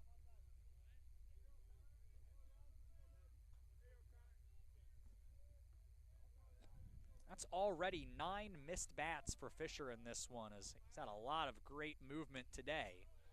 Not able to put away Lash here. He gets a piece of that, and plate appearance continues. 1-0 Aurora, top second. Flynn off of second. Armstrong off of first. And 2 outs. A 1-0 Aurora lead. Foul tip into the glove, that'll do it for the top of the second inning, as Jack Fisher has 5 strikeouts, including all 3 outs here in the second, all of them via the fastball. 2 left, no hits. An inning and a half in, Aurora leads 1-0.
One nothing Aurora, bottom of the second inning, 6, 7, 8.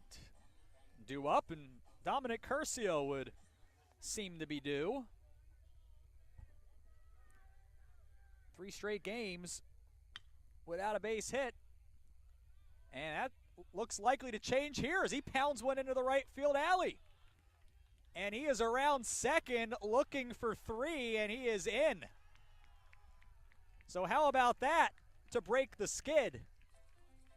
Dominic Curcio takes 3 to lead off the second inning.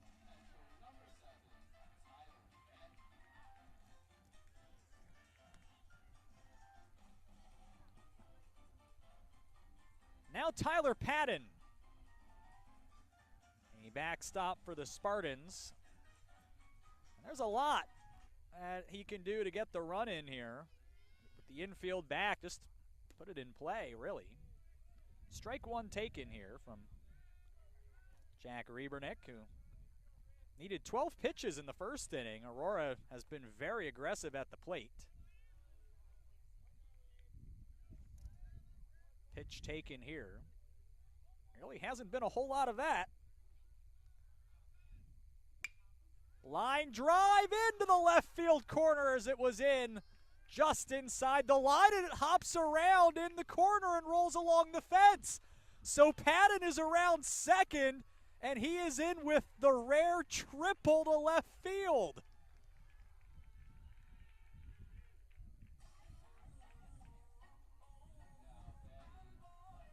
Two nothing Aurora.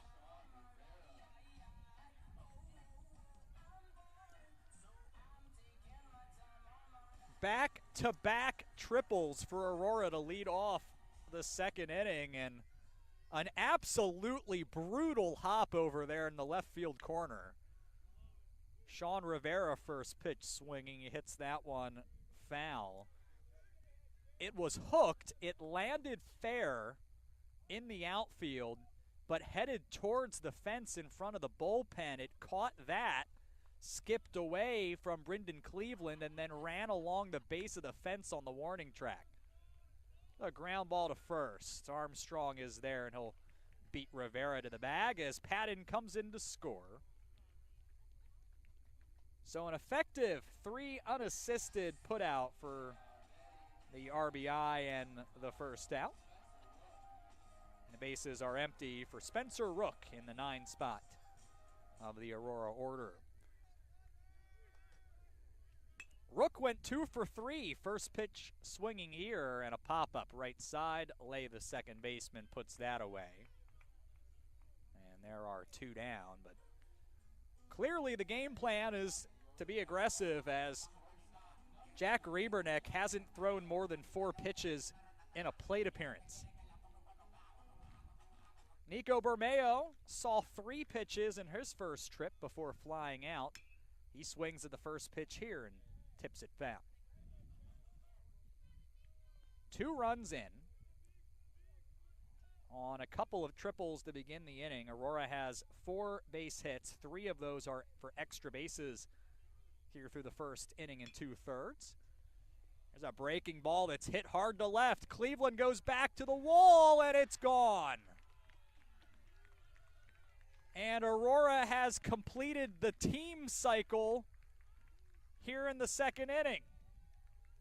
Bermeo's second home run of the season and the 10th of his career. And it's a 4-0 lead for Aurora. And still 1 out to get here in the second inning.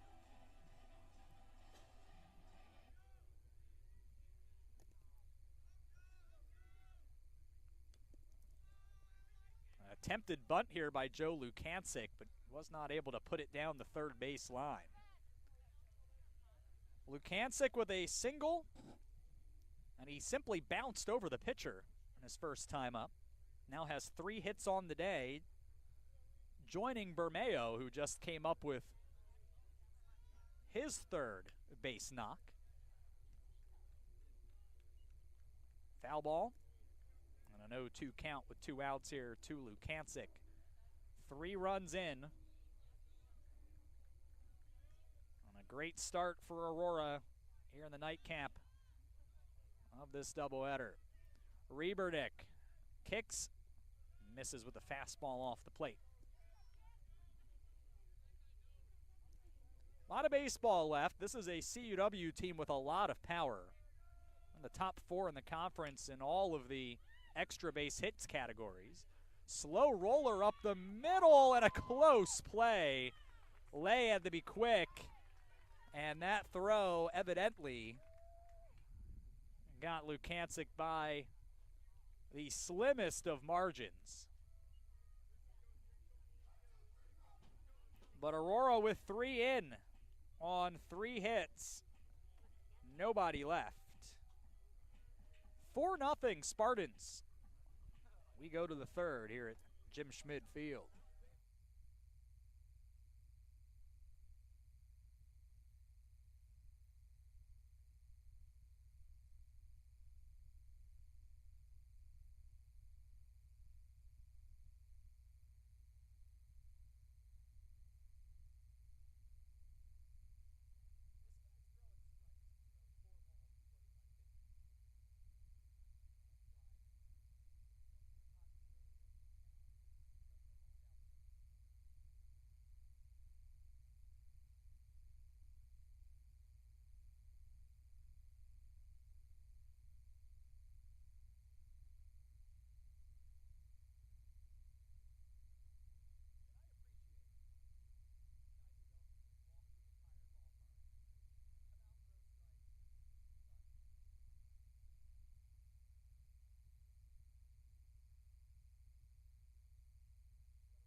Aurora with a 4-run lead as we head to the third. Top of the order due up for Concordia, Wisconsin. And Jack Owens is 0 for 5 on the afternoon with 3 strikeouts after being set down with the fastball on 3 pitches to lead off the ball game.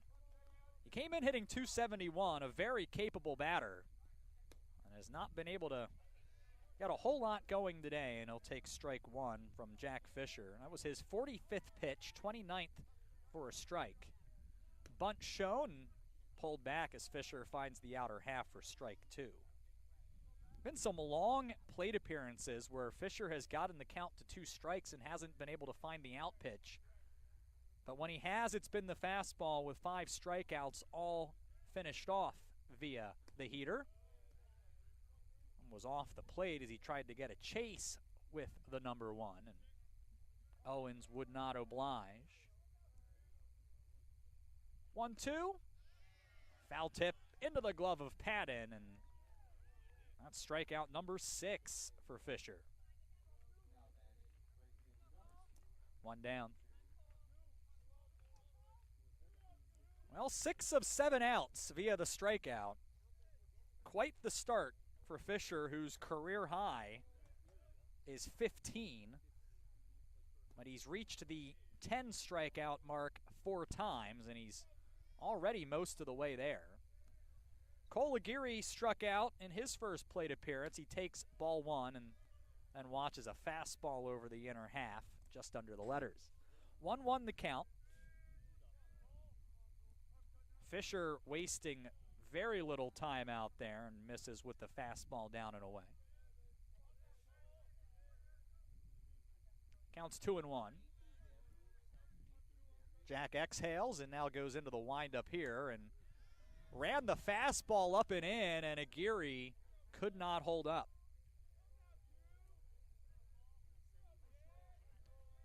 Two balls and 2 strikes. Fisher looking for another punch out that misses with the breaking ball, and the count runs full.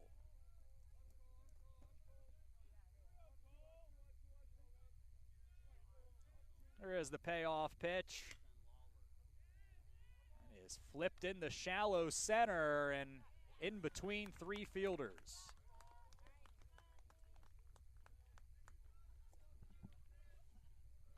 And Aguirre has a 1-out single.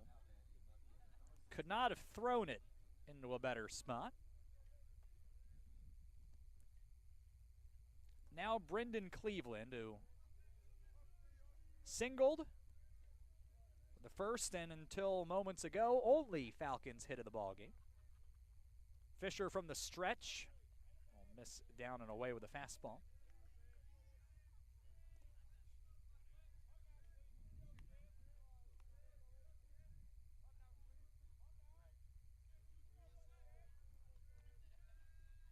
Infield, short to the bag, looking to turn 2.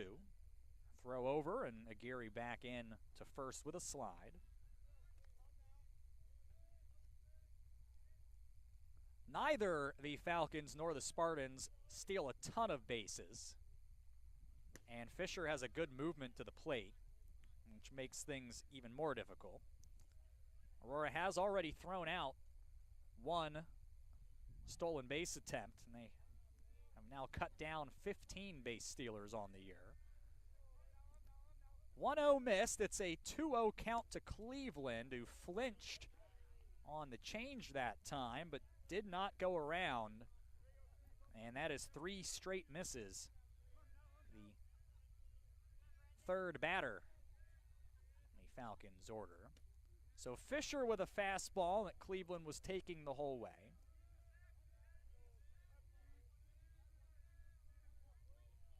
Now Fisher will need to make a quality pitch on 3-1. But first, to check on Aguirre.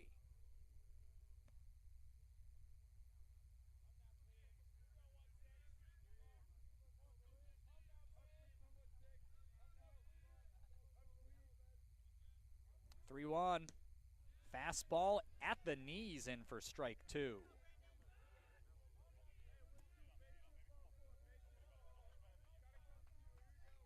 We'll see if he goes back to the fastball. It's what he's gone to, and he's needed to make a pitch today. A payoff pitch with 1 out. Runner goes. It is the fastball. It can be sprayed foul. Looks like all of the lights that time were unaffected by the foul ball, so that's good news. I'd like to keep that to needing to change 1 light bulb today if possible. Still a full count to Cleveland. Runner goes again, and Cleveland fouls it off again.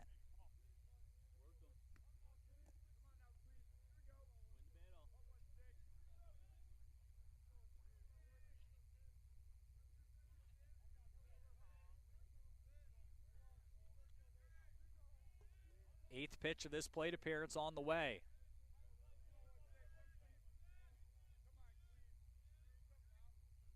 Swing and a miss. The fastball again.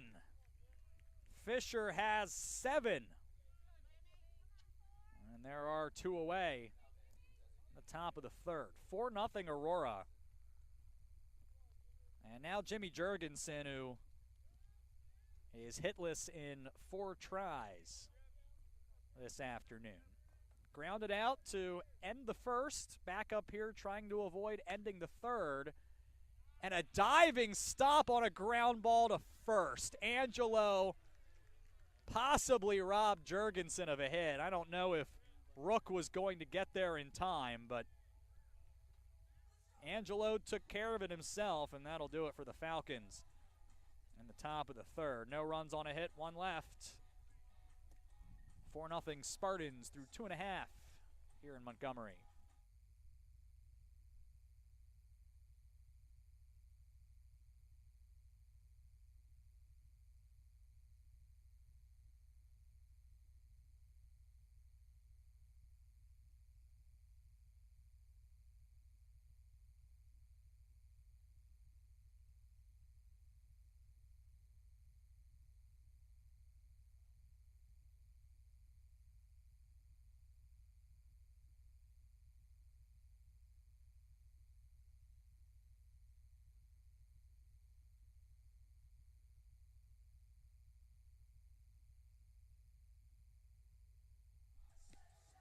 For 4-0 Aurora. Jack Riebernick has been throwing strikes. 25 pitches, 21 for strikes.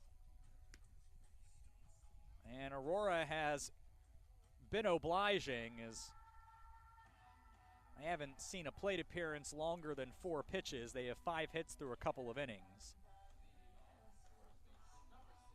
3-4-5 due up.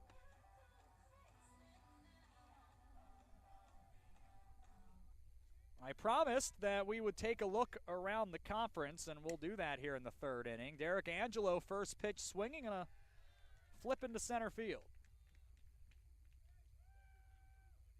He's 2 for 2.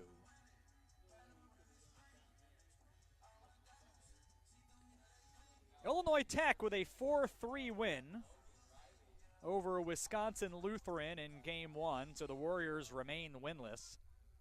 0-7 in conference play, 4-16 on the year, and Illinois Tech moves to 4-3 as they go into the 2nd game today. Logan Riley taking a strike from Riebernick. He is 0 for 1. MSOE picked up an 8-5 win at Dominican. Throw over at Angelo at first.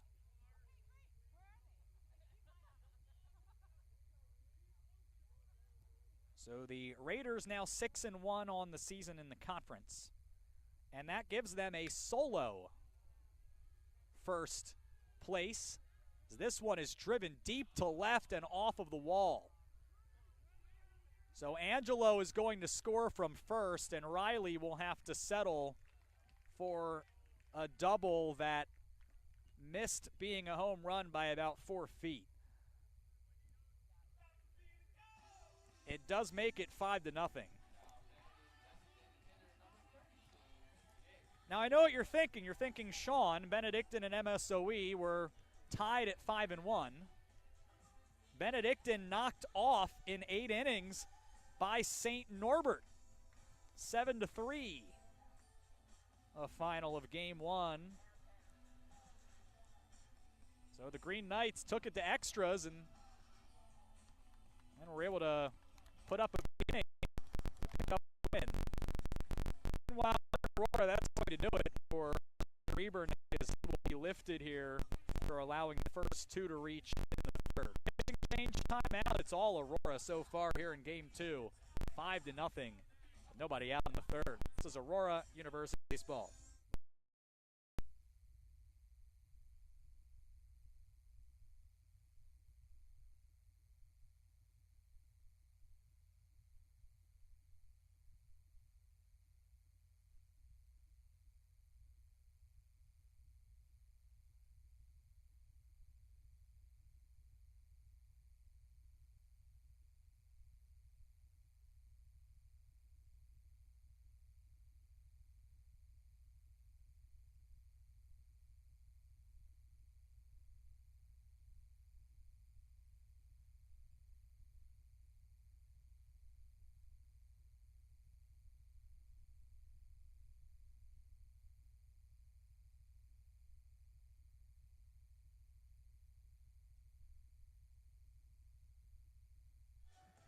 Nikolai Naraki has been called upon, a sophomore from New Lenox in the south suburbs out towards Joliet.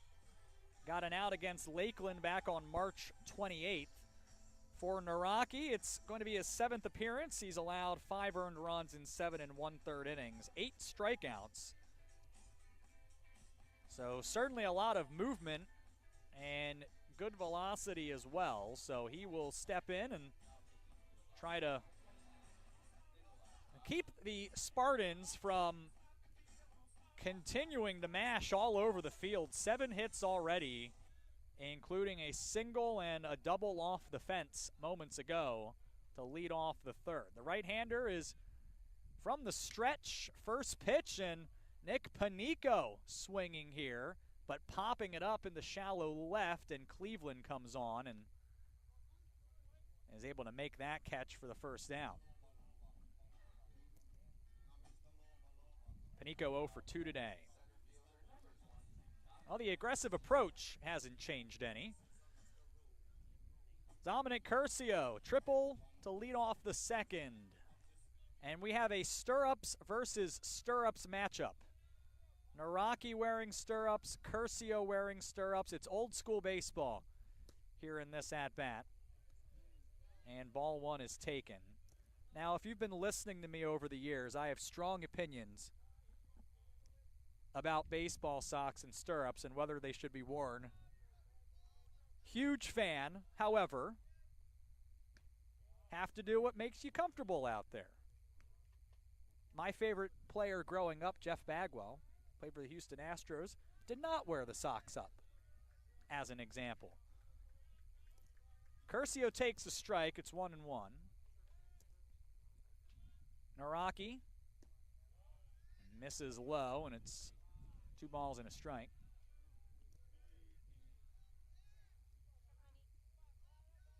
When I make myself for MLB The Show and the road to the show, I have the baseball socks on.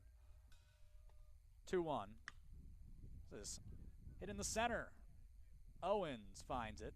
Owens not wearing stirrups. Makes the catch, and that'll be out number 2. As I glance out there today, I think that these might be the only 2 players with stirrups or otherwise high baseball socks on the field right now. Tyler Patton, RBI triple last time up, batting here with 2 outs. Naraki misses low with the breaking ball. 1-0.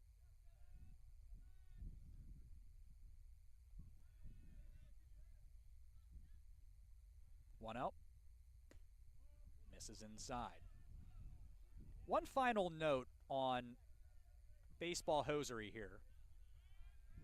Especially at the professional levels, you frequently see players who maybe aren't hitting well or pitching well just try anything to get something to work. Here's a line drive up the middle. It's hit too hard.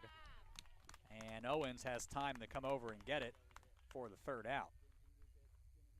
Well, we'll hold that thought. But Aurora with a run in on 2 hits. And then that RBI double left on base.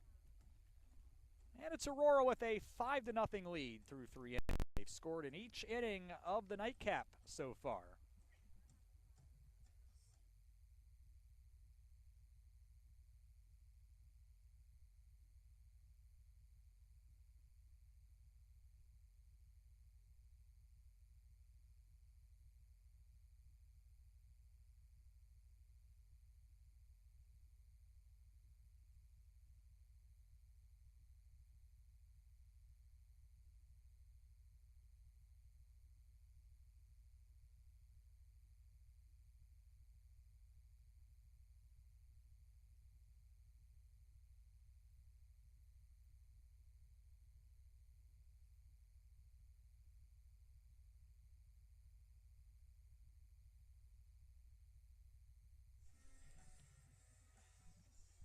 5-0 Aurora, top of the fourth inning, 6-7. Make that 5-6-7 due up for CUW. Jack Fisher with his warm-up tosses, and we'll get underway here in a moment. I'll finish my thought on the baseball Sox here, and was saying that it's frequently something that you see when players are trying to get out of a slump. Everything's on the table at that point. Sometimes it's, I remember Adam Jones of the Baltimore Orioles, the defending American League East champion Baltimore Orioles, to all of you at home. He would go both ways. Sometimes high Sox, sometimes low. It was just whatever he felt like doing on that particular day. Everyone's looking at me like, is there a point to this? It's a lot of... Look, we've been here for almost 4 hours. I need to talk about something. Kyle Flynn. Now, he's got the 1980s style stirrups going, where they're only maybe a few inches above the ankle. Takes strike one. He was hit by a pitch first time up. Fly ball, foul territory, right field, and Lukancic wasn't able to get to that.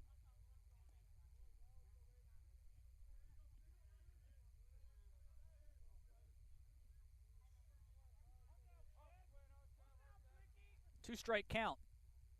Kyle Flynn, and tapper back to Fisher, who didn't field it clean.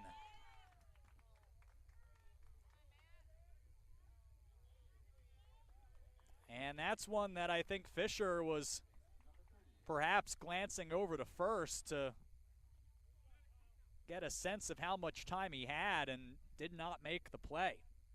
So Flynn is aboard on the error. And Matt Miller will come up with one on and nobody out. Fisher with the fastball in for strike one.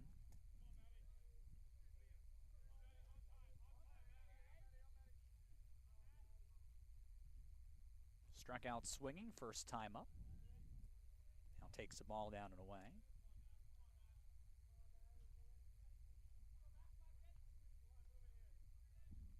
One ball, one strike.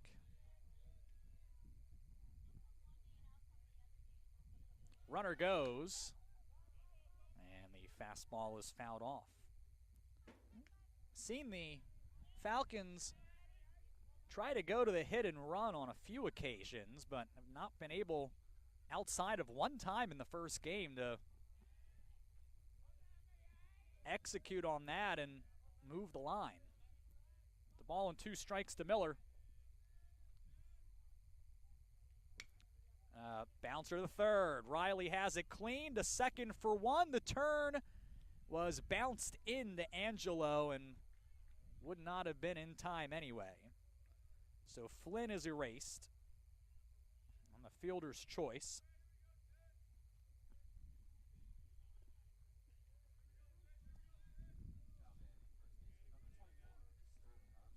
And that'll bring Sterling Armstrong to the plate.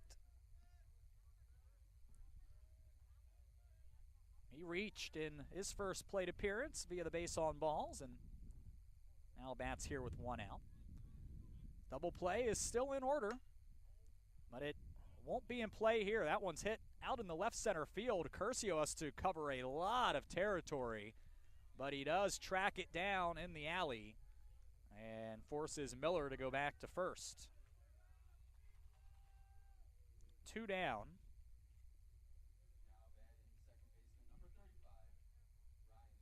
And now Ryan Lay, a strikeout victim the first time up. Back up here trying to avoid that fate at the top of the fourth. 5-0 Aurora. Fisher from the stretch to the fastball, and strike one is in.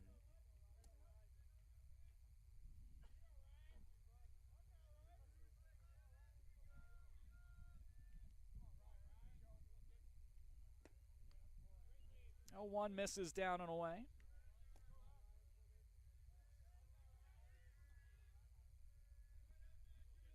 Fisher with a glance over at Miller off of first. Now set at the letters. 1-1.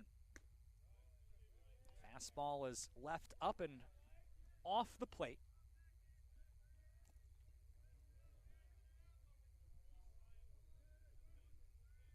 This will be pitch number 75 for Fisher. Good fastball in for strike 2.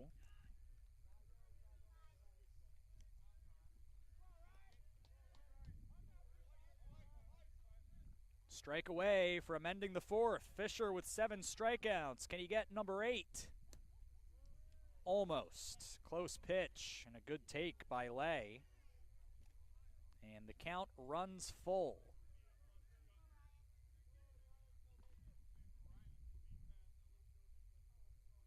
2 hits in 3 2/3, no runs. Runner is off, and this one back to Fisher, who fields it cleanly, and the underhanded toss will get Lay to retire the Falcons here in the 4th.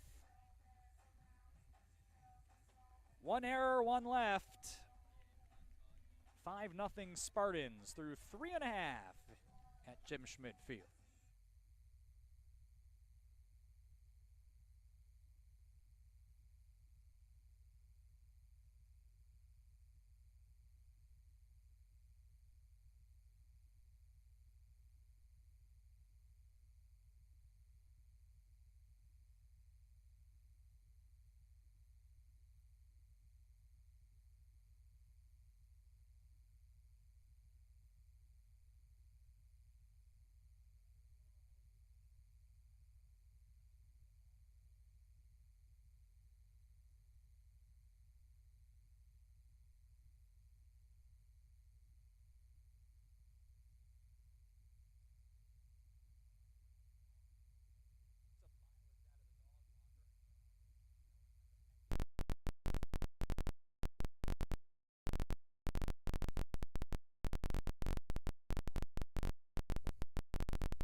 Aurora has 7 hits through the first 3 innings, and everyone who has appeared for the Spartans today has at least 1 hit on the afternoon. Not necessarily in the game, although we're getting close to that too. Sean Rivera is at the plate and lead off the inning, and he takes ball 1 outside. He had an RBI ground out first time up. Naraki works out of the stretch exclusively, and he'll miss with the breaking ball here to fall behind 2-0. Now Naraki has already missed with 6 pitches. That's 2 more than Jack Rebernick did against 13 batters. To give you an idea of how around the plate Rebernick was, that's 3 straight misses to Rivera, and then the 4th pitch is also off the plate. And Rivera is aboard to lead off the home 4th on a 4-pitch walk.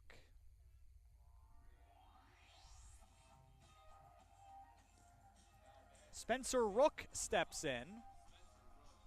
Aurora has only 4 sacrifice bunts in 22 games, and Rook in particular has seen the ball well today, so don't think it's going to be in play, certainly not right away, as ball 1 is taken. That's 5 straight misses for Naraki to begin the 4th. I don't know that Rook is swinging much of anything here until Naraki throws a strike. And there it is.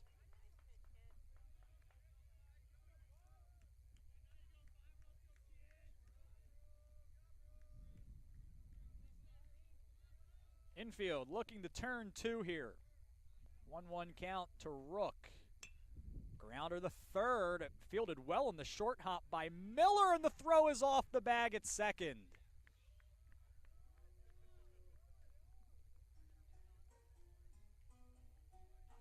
Everyone is safe.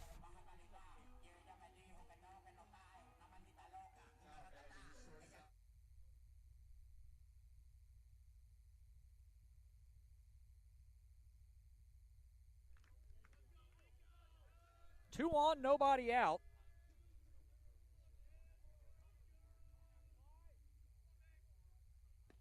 Nico Bermeo homered last time up.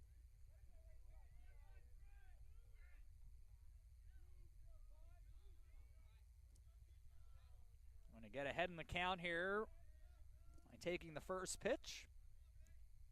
And now Naraki is behind 2-0.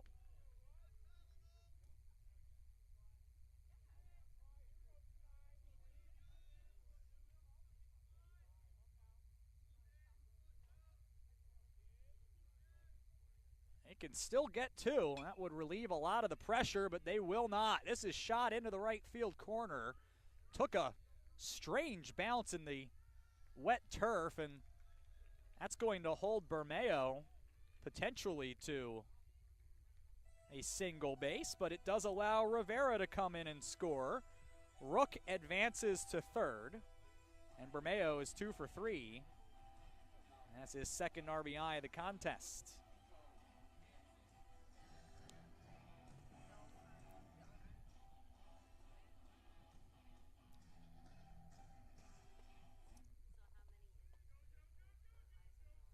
Joe Lukancic, a single, and a run scored in 2 tries with runners on the corners. Takes ball 1. Well, and now you're at a point for CUW. You're down 6-0. They have to find a way to stop the bleeding, or the run rule could start to become an issue. Ball 2 to Lukancic. Bermeo's on first, Rook is on third, a run in, nobody out. A walk, a fielder's choice that allowed everyone to reach via the error, and an RBI single, and now a 3-0 count coming to Joe Lukancic.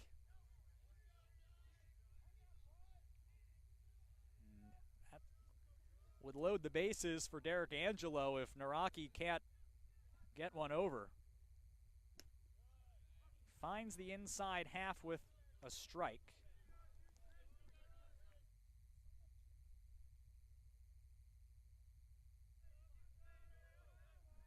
Three and 1 to Lukancic. Check on Bermeo first.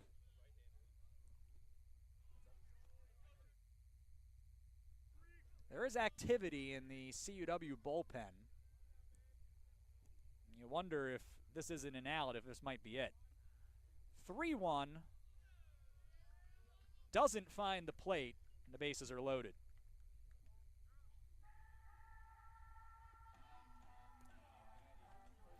The first 4 all find a way on, and here is Eddie Morgan to take the ball. And we'll have a pitching change coming up here. 6-0 Aurora. Bases are loaded here in the bottom of the 4th. This is Aurora University baseball.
Owen Burns in for the second time today, but not in the same position. He caught game 1 and now moves out to the bump and will throw it to the backstop.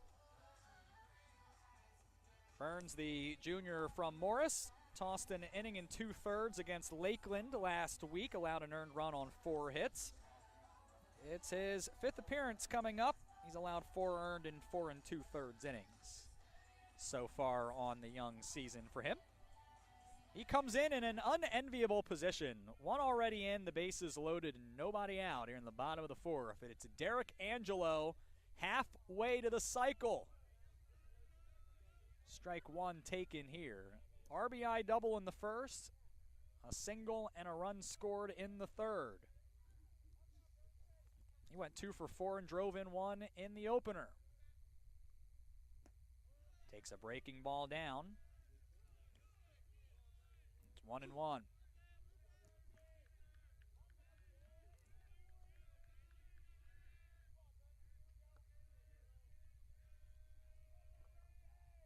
Burns will work from the windup here with the sacks full.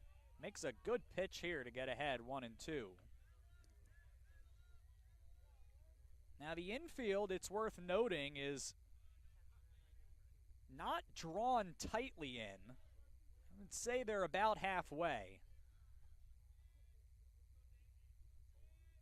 Here's the 1-2. It's too low. Good job by Lash behind the plate.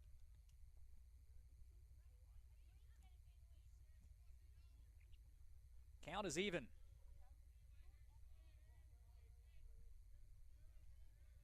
Burns gets the sign. Here's the 2-2, and that'll be fouled off by Angelo, who was out in front. An off-speed pitch.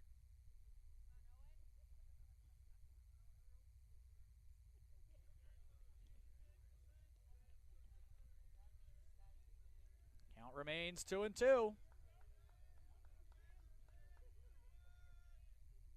The pitch is lifted in the right. That should score the run as Aguirre comes on. He makes the catch. Here comes the throw. It's not in time. It's 7-0. And everyone tags up. Bermeo is into 3rd. Lukancic went to 2nd. Sacrifice fly is the first out to score Spencer Rook.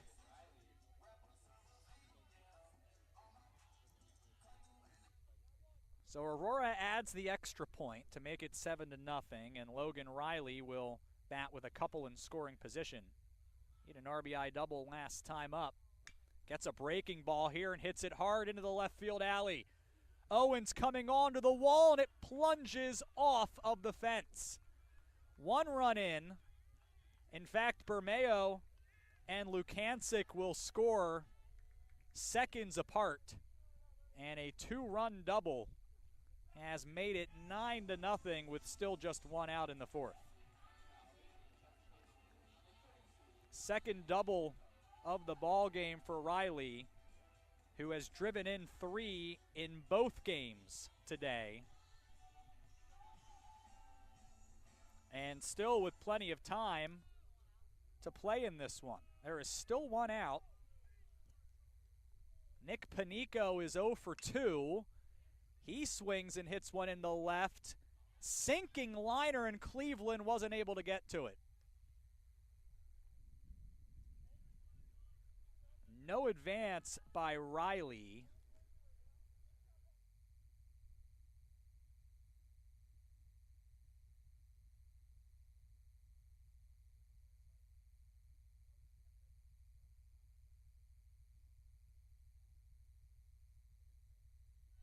It's a base hit. The 8th batter of the inning will come to the plate. It's Dominic Curcio. He's going to take strike 1. It's a tough play for Cleveland, who had to cover a lot of territory, was trying to make a catch just a bit above his ankles and wasn't able to hang on. Curcio into center field. That one is a base hit. Riley's around 3rd. He's going to make it 10-0. Panico stops at 2nd. And all 9 will come to the plate for Aurora here in the 4th.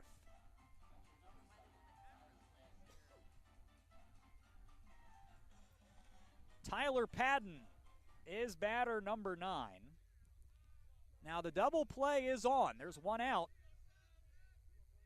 5 runs are in. Fastball taken for strike 1.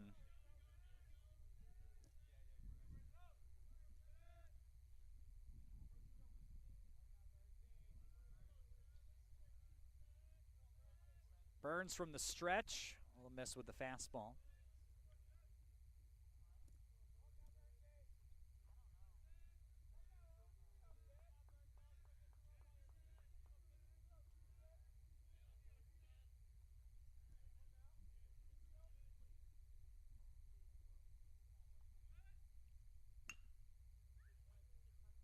A foul ball here and a nice play by Carter Turnquist over in the Aurora dugout.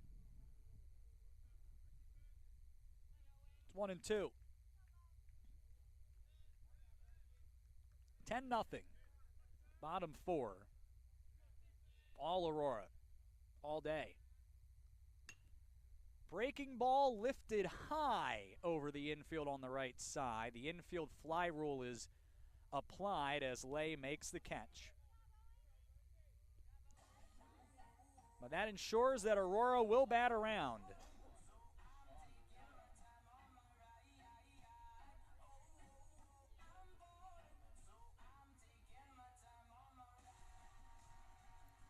The book closes on Nikolai Naraki, 4 runs, 3 earned in 1 inning. Faced 7 batters, allowed a hit, walked a couple. Sean Rivera started the inning, reached on a walk.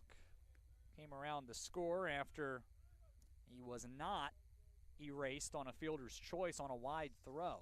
Takes strike 1.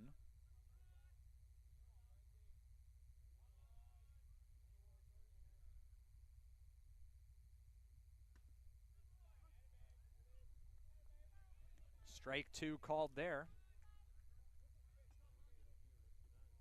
And now Burns will try to stop the bleeding. Big inning for Aurora. 0-2. Flipped in the center and taken away by Flynn, as that one looked like it had enough to get over him, and it did not. So the inning ends. Aurora brings 10 to the plate. They score 5, 4 earned on 4 hits, 1 error, and they leave 2. 10-0 Spartans as we head to the 5th. This is Aurora University baseball.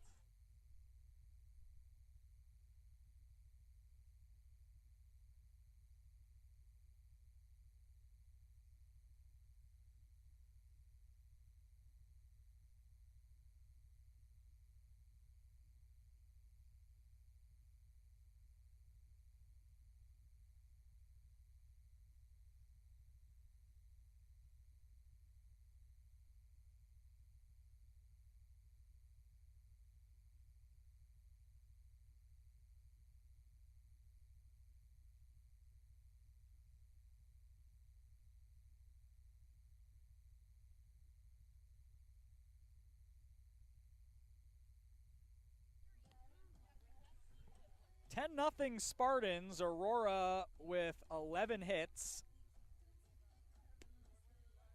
Falcons with a couple, both teams with 1 error. Aurora has stranded 4. The Falcons have left 5.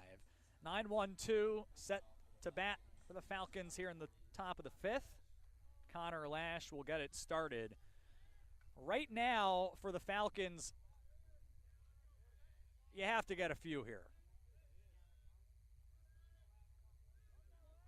Game could potentially be over in 9 outs. Jack Fisher, after sitting in the dugout for quite a while, starts off Lash with a fastball.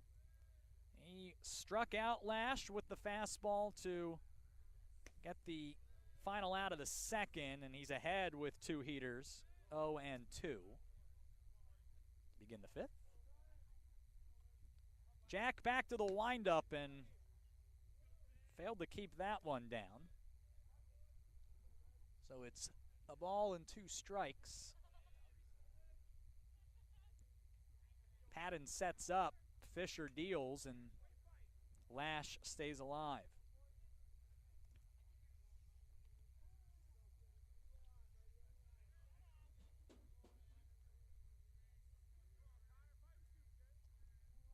One, two. Base hit.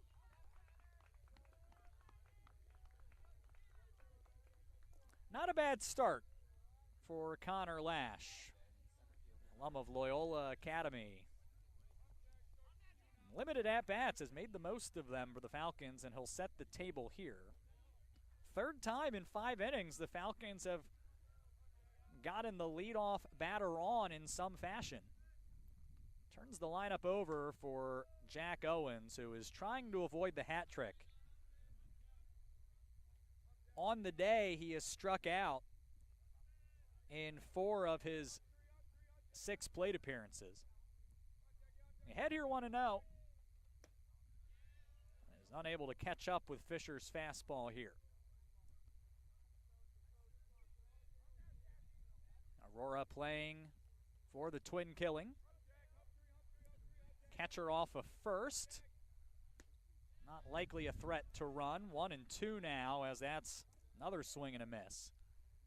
And in total against Jack Fisher, that's 5 times on 10 pitches that Owens has offered and failed to get a piece. Here's the 1-2, and that is the hat trick.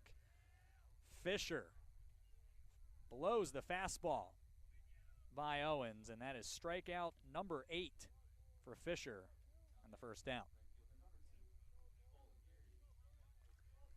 Cole Aguirre, a strikeout and a single. Batting here for the Falcons. Fisher from the stretch misses with the breaking ball. Not looking good for the Falcons to avoid an 11th straight loss to Aurora. Still outs remaining, and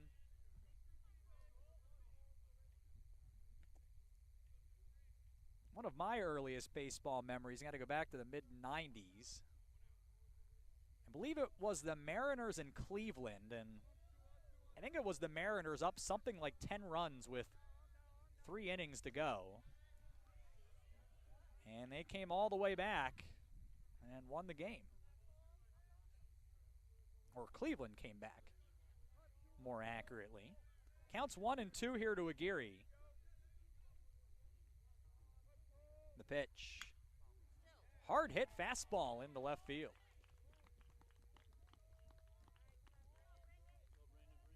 Two on, 1 out. That has not been a recipe for base hits for Concordia, Wisconsin today. However, they do have arguably their best batter at the plate. I'm not even so sure it's that arguable the way the box scores have looked this season. Cleveland has a single and a strikeout today, like Aguirre preceding him. Fastball is hit off the end of the bat out to second. This is tough. Fisher had to cover the bag at first. And you have the rare 4-1 putout for out number 2. It will advance the runners up 90 feet each.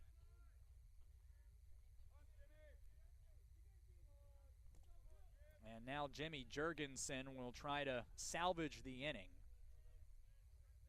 0 for 2 in game 2, 0 for 5 on the day. Fisher kicks and deals. Breaking ball in for strike 1. Well, the Falcons have doubled their hit total here in this inning, but have as yet failed to get the bagel off the scoreboard. 0-1. Another good pitch for Fisher. He's ahead. No balls and 2 strikes.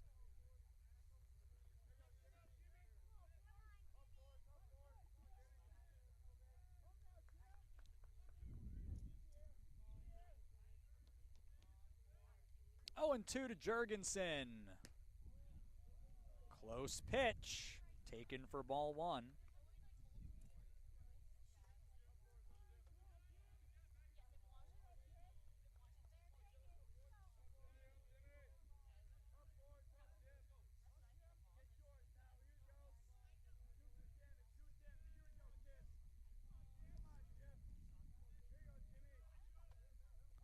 1-2 to Jurgensen. Fisher to the breaking ball, and a balk. And that'll bring in the first run.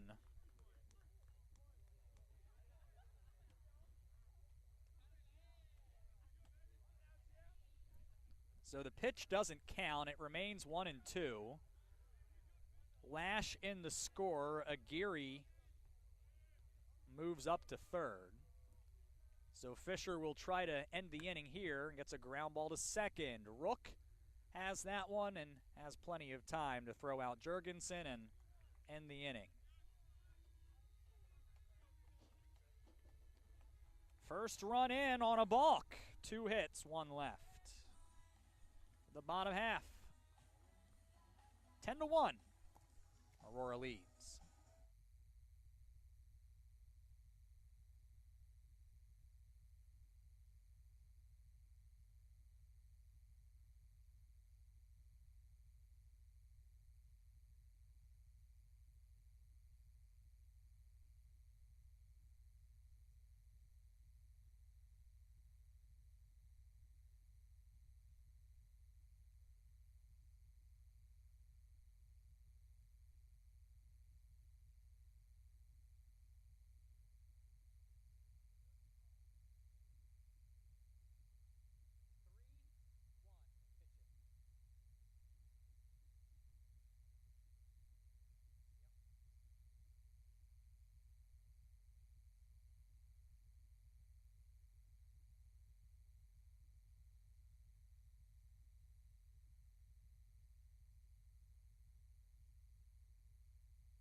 Pitching change, it's the junior right-hander Benjamin Vorpal from Sheboygan, Wisconsin. Allowed an earned run in 1 1/3 against Benedictine last weekend and appears here for the 5th time. He's allowed 6 earned in 5 1/3 innings with 4 strikeouts. He becomes the 4th pitcher for CUW. He will face Spencer Rook in the 9 spot and then the top 2 spots in the Aurora order. Well, the good news for the Falcons is, for the moment, the run rule would not be in effect if we got to the 7th and threw it without any additional runs. The bad news is Aurora has scored in every inning here in this contest, and indeed, in 10 of their 11 innings at bat today. A ball and then a strike to start off Spencer Rook, 0 for 2. A run scored here in game 2. He'll take a breaking ball down and he'll get ahead.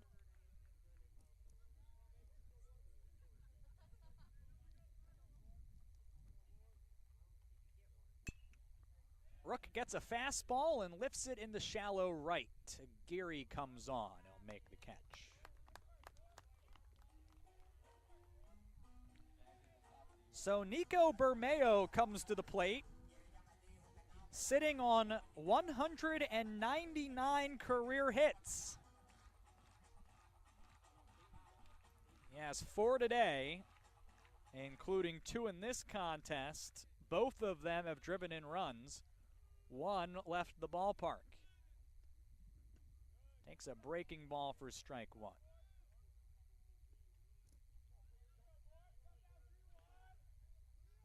Again, as we go through the second games today, Bermeo turns on the hook and pounds it foul. MSOE solo first place in the conference, 6-1. Benedictine falls to 5-2 with a loss to St. Norbert in the first game today. 0-2 to Bermeo is down and in.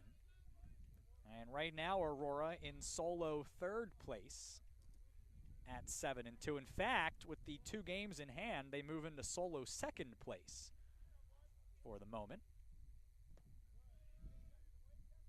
Breaking ball down and in, 2-2.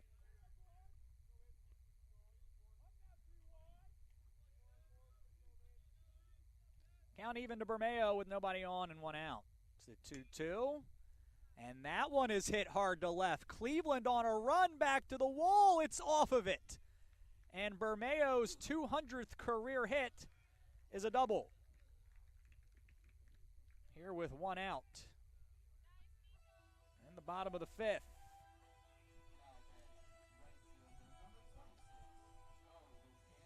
So a 10-run lead is in scoring position potentially. Joe Lukancic has reached twice in 3 tries in Game 2 today.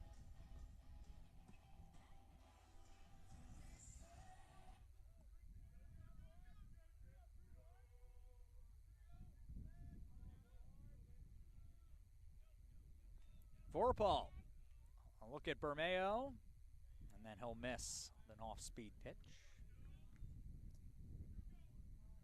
Now this is a territory that Aurora was familiar with last season. A dozen of their 42 wins were via the run rule last year. Just 2 so far this year. Strike 1 taken.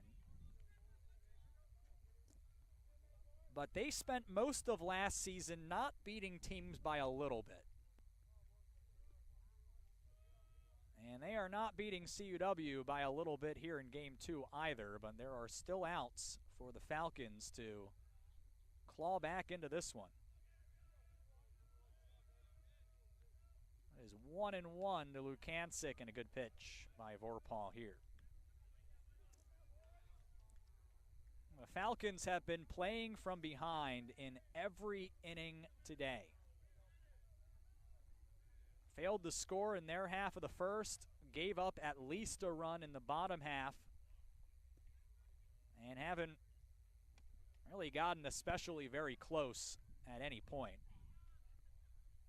So another balk is called here, and that's going to advance Bermeo, and the count remains a ball and 2 strikes.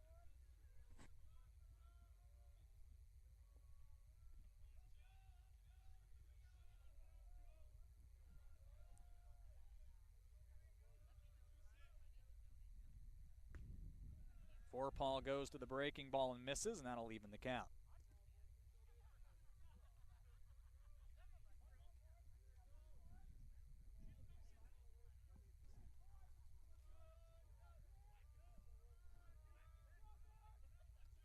The pitch. Up the middle, that'll score the run, and that was put into a perfect spot. Middle infielders both had to cover a lot of territory. And by the time Lay was able to get the ball, there was no play.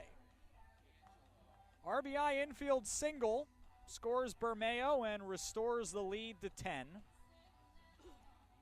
Remains just 1 out here in the 5th. Derek Angelo is driven in 2. First pitch swinging here. It's through the hole on the right side. Lukancic stops at second. Angelo is 3 for 3.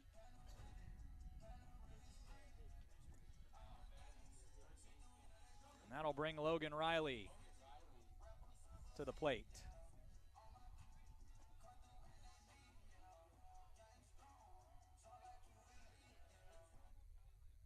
Riley has a couple of doubles. He has driven in 6 against the Falcons here through a game and a half. Takes a breaking ball down.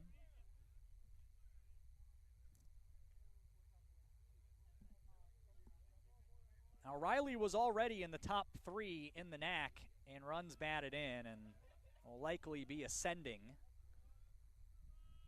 when the weekend's play is concluded. The 1-0 is fouled off the handle, straight back.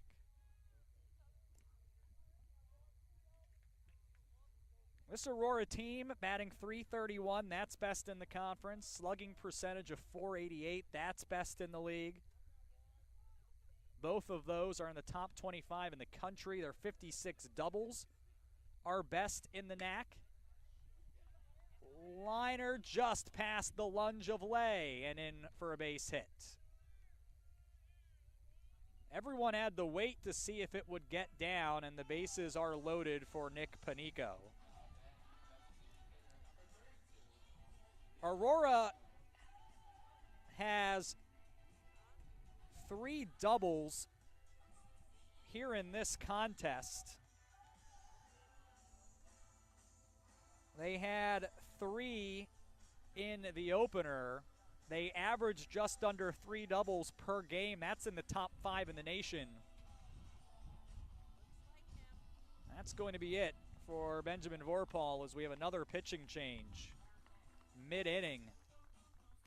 Bases are loaded, 1 out here in the bottom of the 5th. This is Aurora University baseball.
It's Tyler Bartzak and out of the bullpen. Sophomore from Crestwood, like Brendan Cleveland, an alum of Shepherd High School. His last appearance was against Benedictine on Saturday. He faced 4 batters and walked off 4, didn't get an out. This is going to be his 7th appearance, 5th out of the bullpen. He has tossed 9 in the 3rd innings on allowed 14 earned runs. Right now, Eddie Morgan trying to find anyone who can get a few outs. A fly ball to right, followed by 4 straight base hits, a double and 3 singles, and Aurora up 11-1 and threatening to extend the considerable advantage. Nick Panico homered in game 1. He's 1 for 3 in game 2. Nowhere to put him. Fouls off the first pitch. Benjamin Vorpal faces 5 batters, gets 1 out, 4 hits, 1 run already in charge to him. So is everyone else out at the bases right now. A foul ball here on 0-1.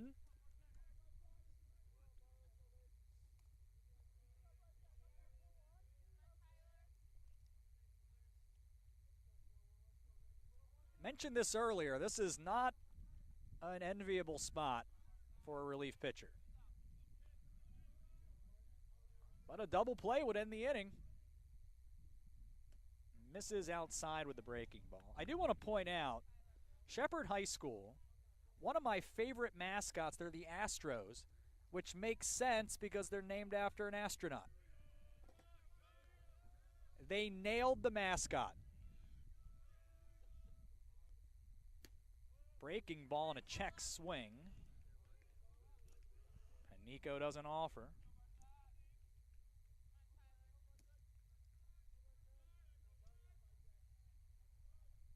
2-2. It would have been really easy at Shepherd High School to go with, like, the Bulldogs. I'm not knocking Bulldogs. Bulldogs are great. But there was an obvious mascot right there for the taking, and they took it. Good for them. Counts full here to Panico.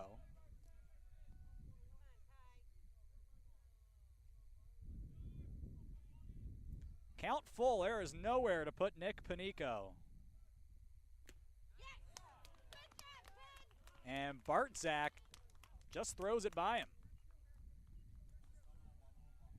Out number 2.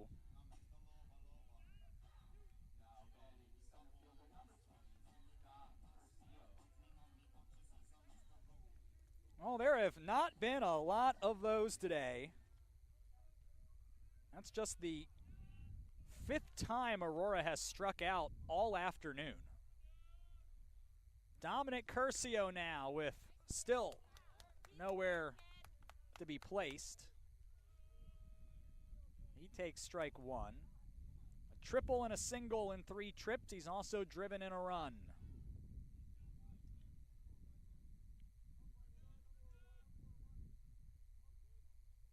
0-1. Breaking ball that handcuffed Curcio, and it's 0-2.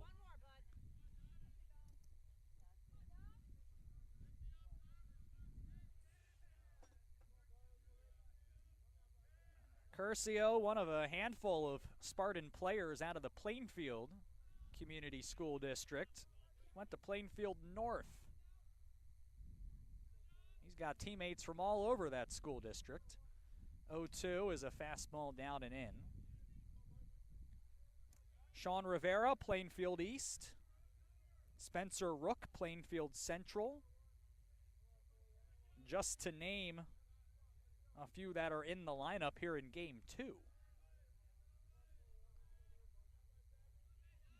Ball and 2 strikes to Curcio as Bartzak tries to get out of this without any further damage, and he does. Paints the corner with the fastball, and that will do it for Aurora here in the 5th. They get a run in on 4 hits. They leave the bases loaded, but they restore the advantage to 10. That is 11-1 as we go to the 6th.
Brian Hanahan takes the hill for Aurora. The right-hander from Tinley Park allowed an unearned run last time out against Lakeland on Saturday in his 1 inning of work.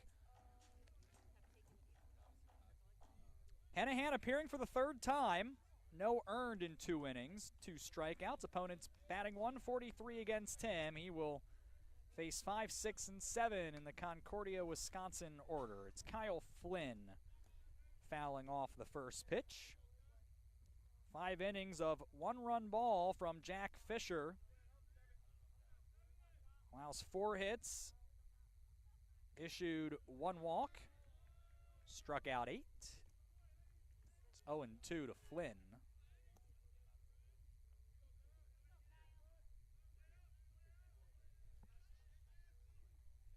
Here's the 0-2. Swung on and hit into right center field. Long way to go for both fielders, and it lands between Curcio and Lukancic. And it is Kyle Flynn starting it off with a double here against Hanahan. Jack Fisher faced 22 batters through 95 pitches, 64 for strikes.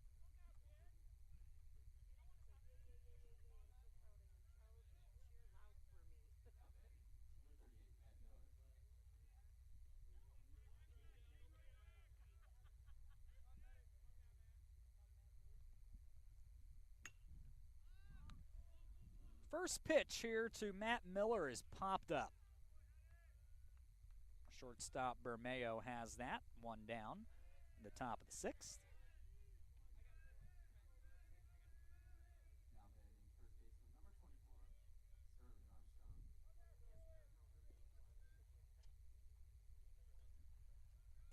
CUW now 0 for 5 here in game 2 with runners in scoring position. Sterling Armstrong will try to come up with one here. A walk and a fly out for the Falcons' first baseman. Takes a pitch inside.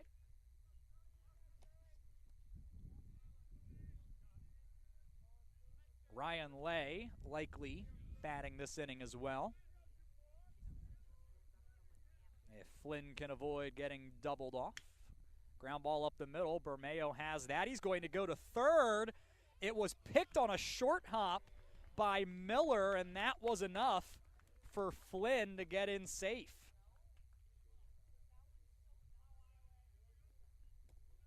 A fielder's choice, and there will be runners on the corners.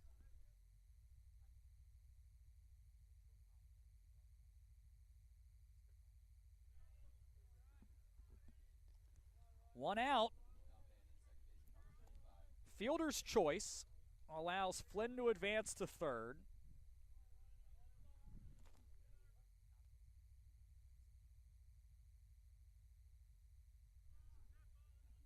And that one comes in on Ryan Lay. And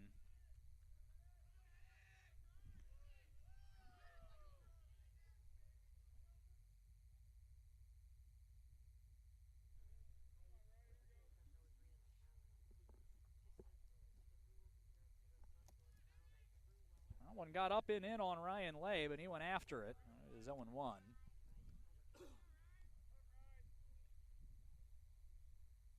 Hanahan missed outside with the bender from 1-1.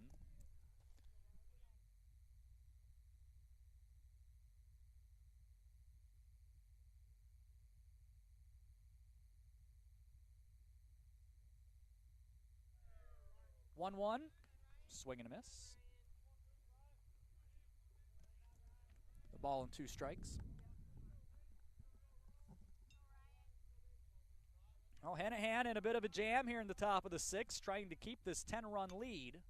He gets a pop-up, drift foul and out of play over towards the seats. And I didn't know where that one was falling, but no one in the bleachers seemed to be all that panicked about it. So it remains a ball and 2 strikes. I was thinking, someone please put your hands up. This is not going to end well. Everyone's fine.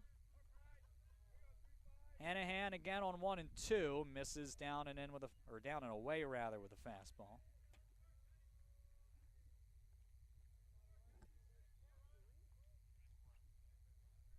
So we're even at 2 and 2.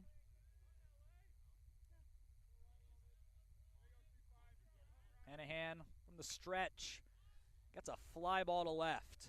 Rivera drifting towards the line will make the catch on the line. Flynn tags. Here's the throw, and it nearly hit Flynn in the back. Then he overran the plate, had the sense of mind to come back and touch the plate before Patton could get the ball and apply a tag. The sacrifice fly makes it 11-2.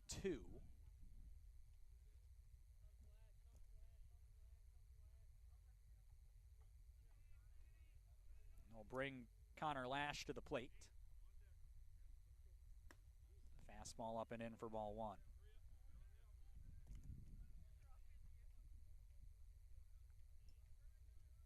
Falcons just trying to find a way to extend this one, and have come up with a run in back-to-back innings to get off the 10-run mark. haven't been able to keep Aurora from scoring, though. And at a certain point, they're going to need to do both. But mission accomplished for now. Find a way to make this one go 9 and have a chance to mount a comeback. Strike one in from Hennihan.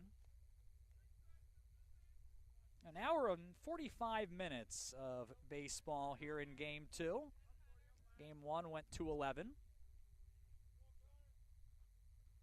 2-1 pitch is fouled off.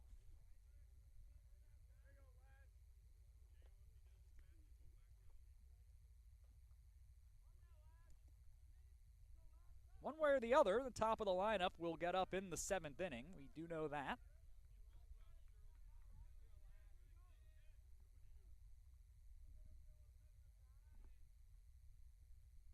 Two-two. Ground ball to third. Be a tough play for Riley, but a good pick, and the throw is dug out by Angelo for the third out. A run in on one hit, one left. We're through 5.5. Aurora leads Concordia, Wisconsin, 11-2.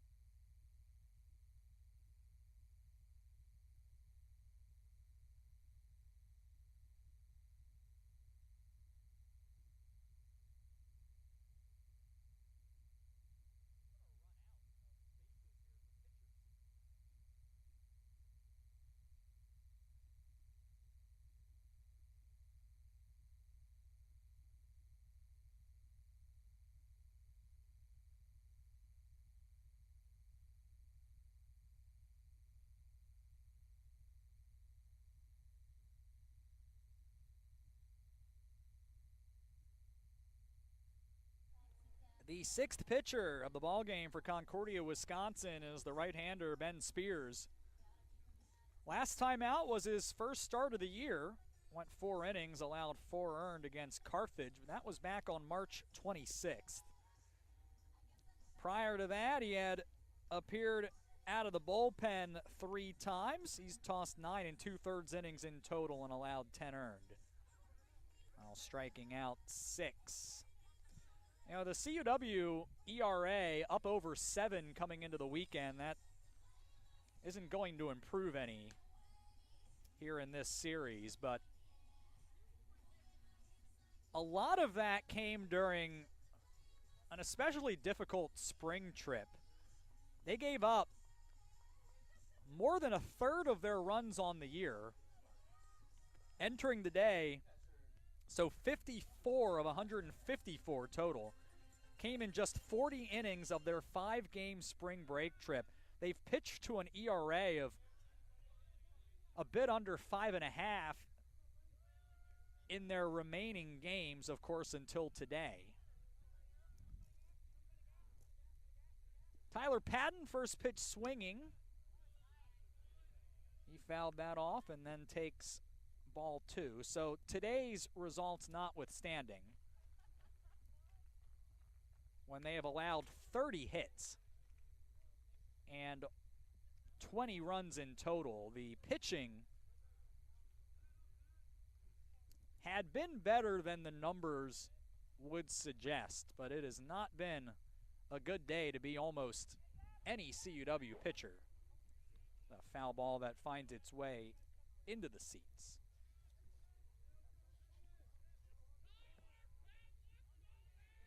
Tyler Bartzak is the only CUW pitcher to not allow an earned run facing any amount of batters. To give you an idea of how difficult it has been to be a CUW hurler today. Strikeout to Tyler Patton, the lead off the 6th, and I'll bring the left-handed batting Sean Rivera to the plate. He'll take ball 1.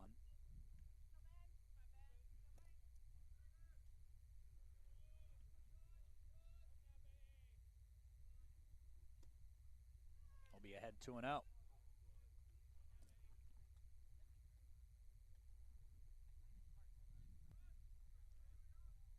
Rivera in a good spot here in his 4th trip to the plate. A check swing foul ball.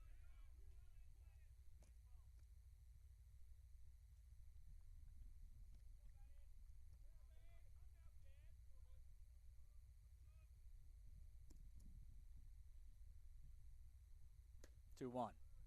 Too low. Close pitch. Hitters count for Rivera. And got a pitch out over the plate and lifted it high in the left. Cleveland has it. 2 away.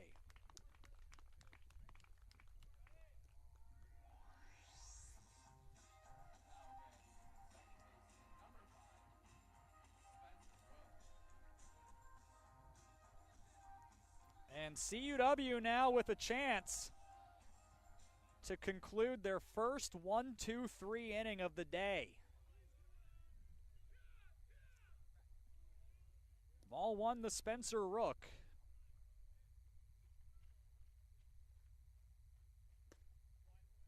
Followed by a strike. Rook is 0 for 3 here in game 2.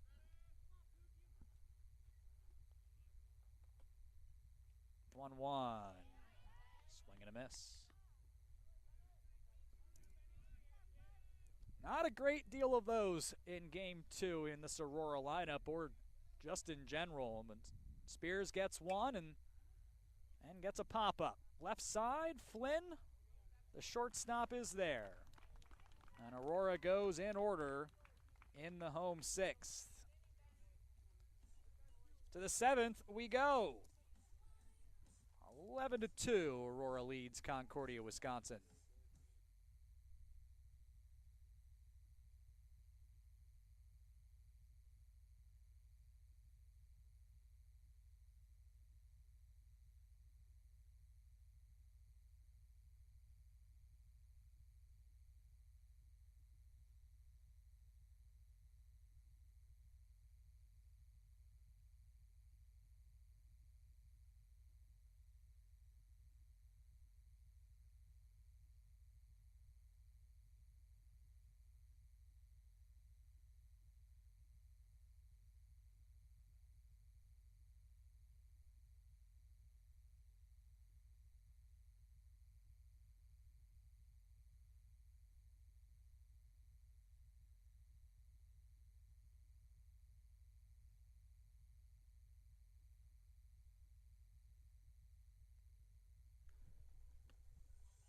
Seventh inning of a planned 9-inning contest in Concordia, Wisconsin, trying to make it go the distance.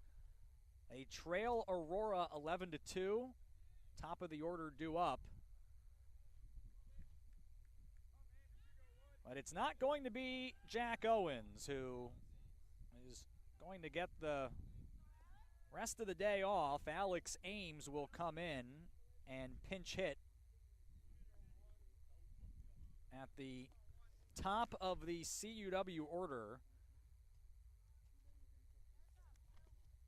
The freshman from Plymouth, Wisconsin, making his 3rd trip to the plate and looking for career hit number 1. He fouls one directly back at me, and if you'll notice, let the record show I did not flinch. Seasoned pro over here. I knew I was not in any danger. But it literally landed right at my feet. Foul ball off the handle. What if the fence broke? Seems pretty sturdy to me. 0-2 here to Ames. He's listed as an outfielder, so we'll likely see him go right out in the center field after this, but he'll be retired on 3 pitches. Hanahan freezes him for out number 1. Cole Aguirre is 2 for 3. Has 4 hits on the afternoon in total. It's been a good day for the 5th-year senior. Trying to get it started here in the 7th.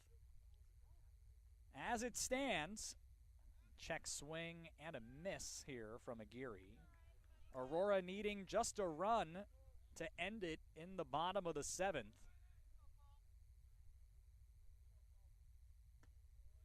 Ball 1 taken up and in.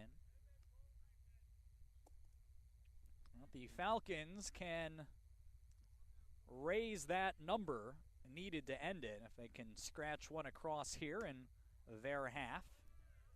Strike 2 taken by Aguirre.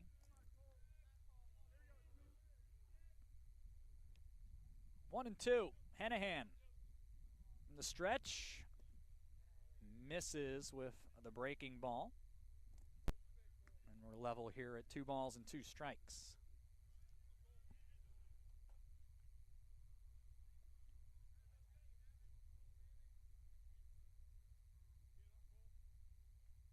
Hennahan's 2-2. Fouled off.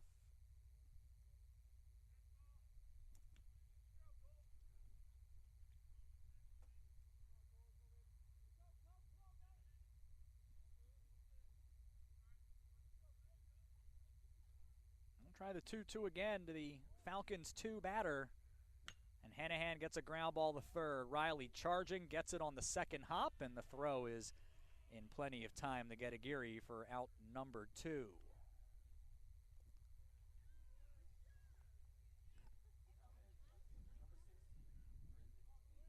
Now Brendan Cleveland. 1 for 3 in game 2.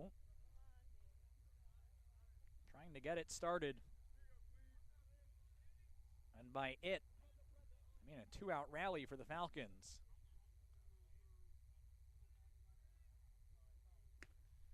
Hennahan starts him off with a breaking ball. It is over for strike 1.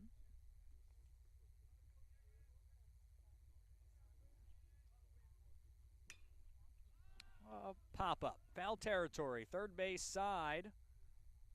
It drifts back into fair territory with spin, but Nico Bermeo was there. He makes the catch. And it's the Falcons who go in order in the top of the 7th. It is stretch time in Montgomery. Aurora needs a run to win it. In the bottom of the 7th, they lead CUW 11-2.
Eleven to 2, Aurora leads here in the bottom of the 7th, like CUW in the top. They'll have the top of the order due up, needing 1 run to end the ball game potentially. Nico Bermeo has 3 hits, and he is a triple shy of the cycle. Solo homer in the 2nd, RBI single in the 4th, and a double in the 5th. Takes ball 1 from Ben Spears, who is back out for a 2nd inning. A 1-0 is in at the letters for strike 1.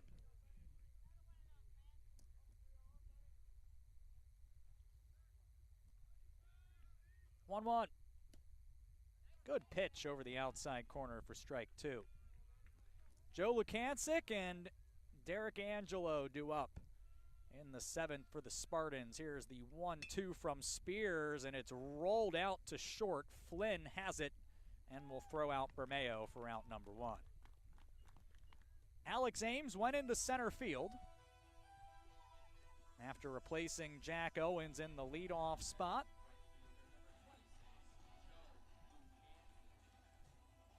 Joe Lukancic couple singles and a walk in 4 trips.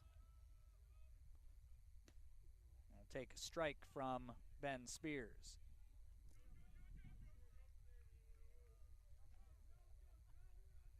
Exactly at the 2-hour mark of this one. This one is rolled out over to second. Lay did not get the throw off in time. It did not have a lot on it. And Lay, perhaps a bit of a delay on the exchange. The winning run is aboard here with 1 out for Derek Angelo. 3 for 3 plus a sacrifice fly in game 2. The Canaan High School alum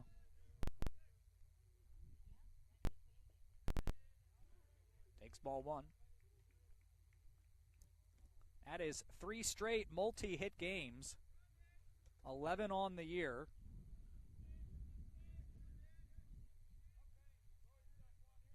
Infield to double play depth, and Angelo turns on this and rips it into the left field corner. Lukancic will hold up at third. Angelo has his second double of a 4 for 4 game.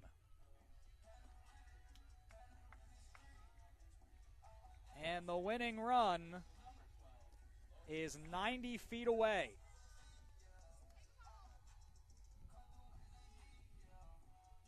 Aurora with 17 hits. And now with Lukancic on third, need a medium deep fly ball at minimum from Logan Riley, who's 3 for 4. He takes a ball off the plate. You wonder here with the infield drawn in if this could be an unintentional walk situation. And by that I mean it's 2 straight pitches that weren't especially close to the plate.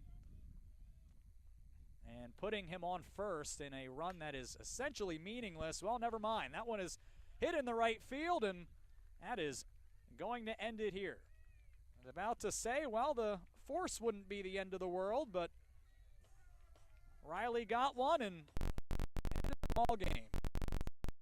Lukancic scores, the run was in effect, and Aurora completes the sweep.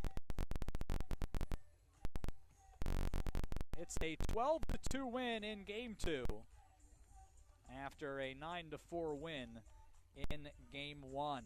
12 runs on 18 hits with 1 error in game 2 for the Spartans. 2 runs on 5 hits for the Falcons, also with 1 error in the nightcap. The Falcons strand 7. Aurora also left 7 in the contest. Jack Fisher with the win, 5 innings of 1-run ball to move to 3-1 on the season. Jack Rieberneck ends up taking the loss as he falls to 1-4.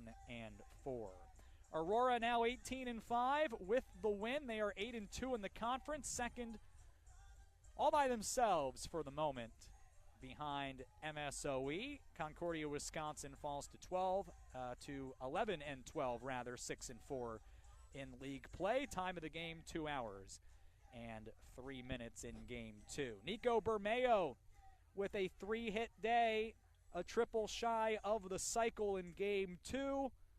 Joe Lukancic at 3 hits. Derek Angelo was 4 for 4.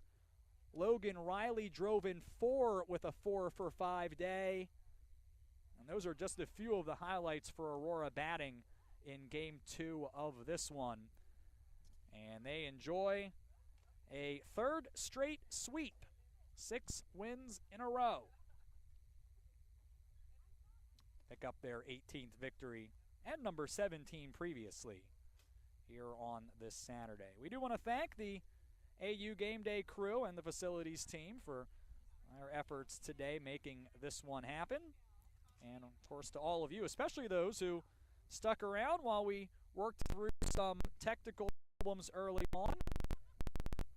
Thanks for sticking with it and for staying with us. Aurora next in action Wednesday at Concordia, Chicago, 1 o'clock, the start of the doubleheader. Aurora back home on Tuesday, April 16th, the 1 o'clock start with Illinois Tech. We will see you then. I'm Sean Fry. 9-4 and 12-2, both in 7 innings. Wins today for Aurora over Concordia, Wisconsin. This has been Aurora University Baseball at athletics.aurora.edu.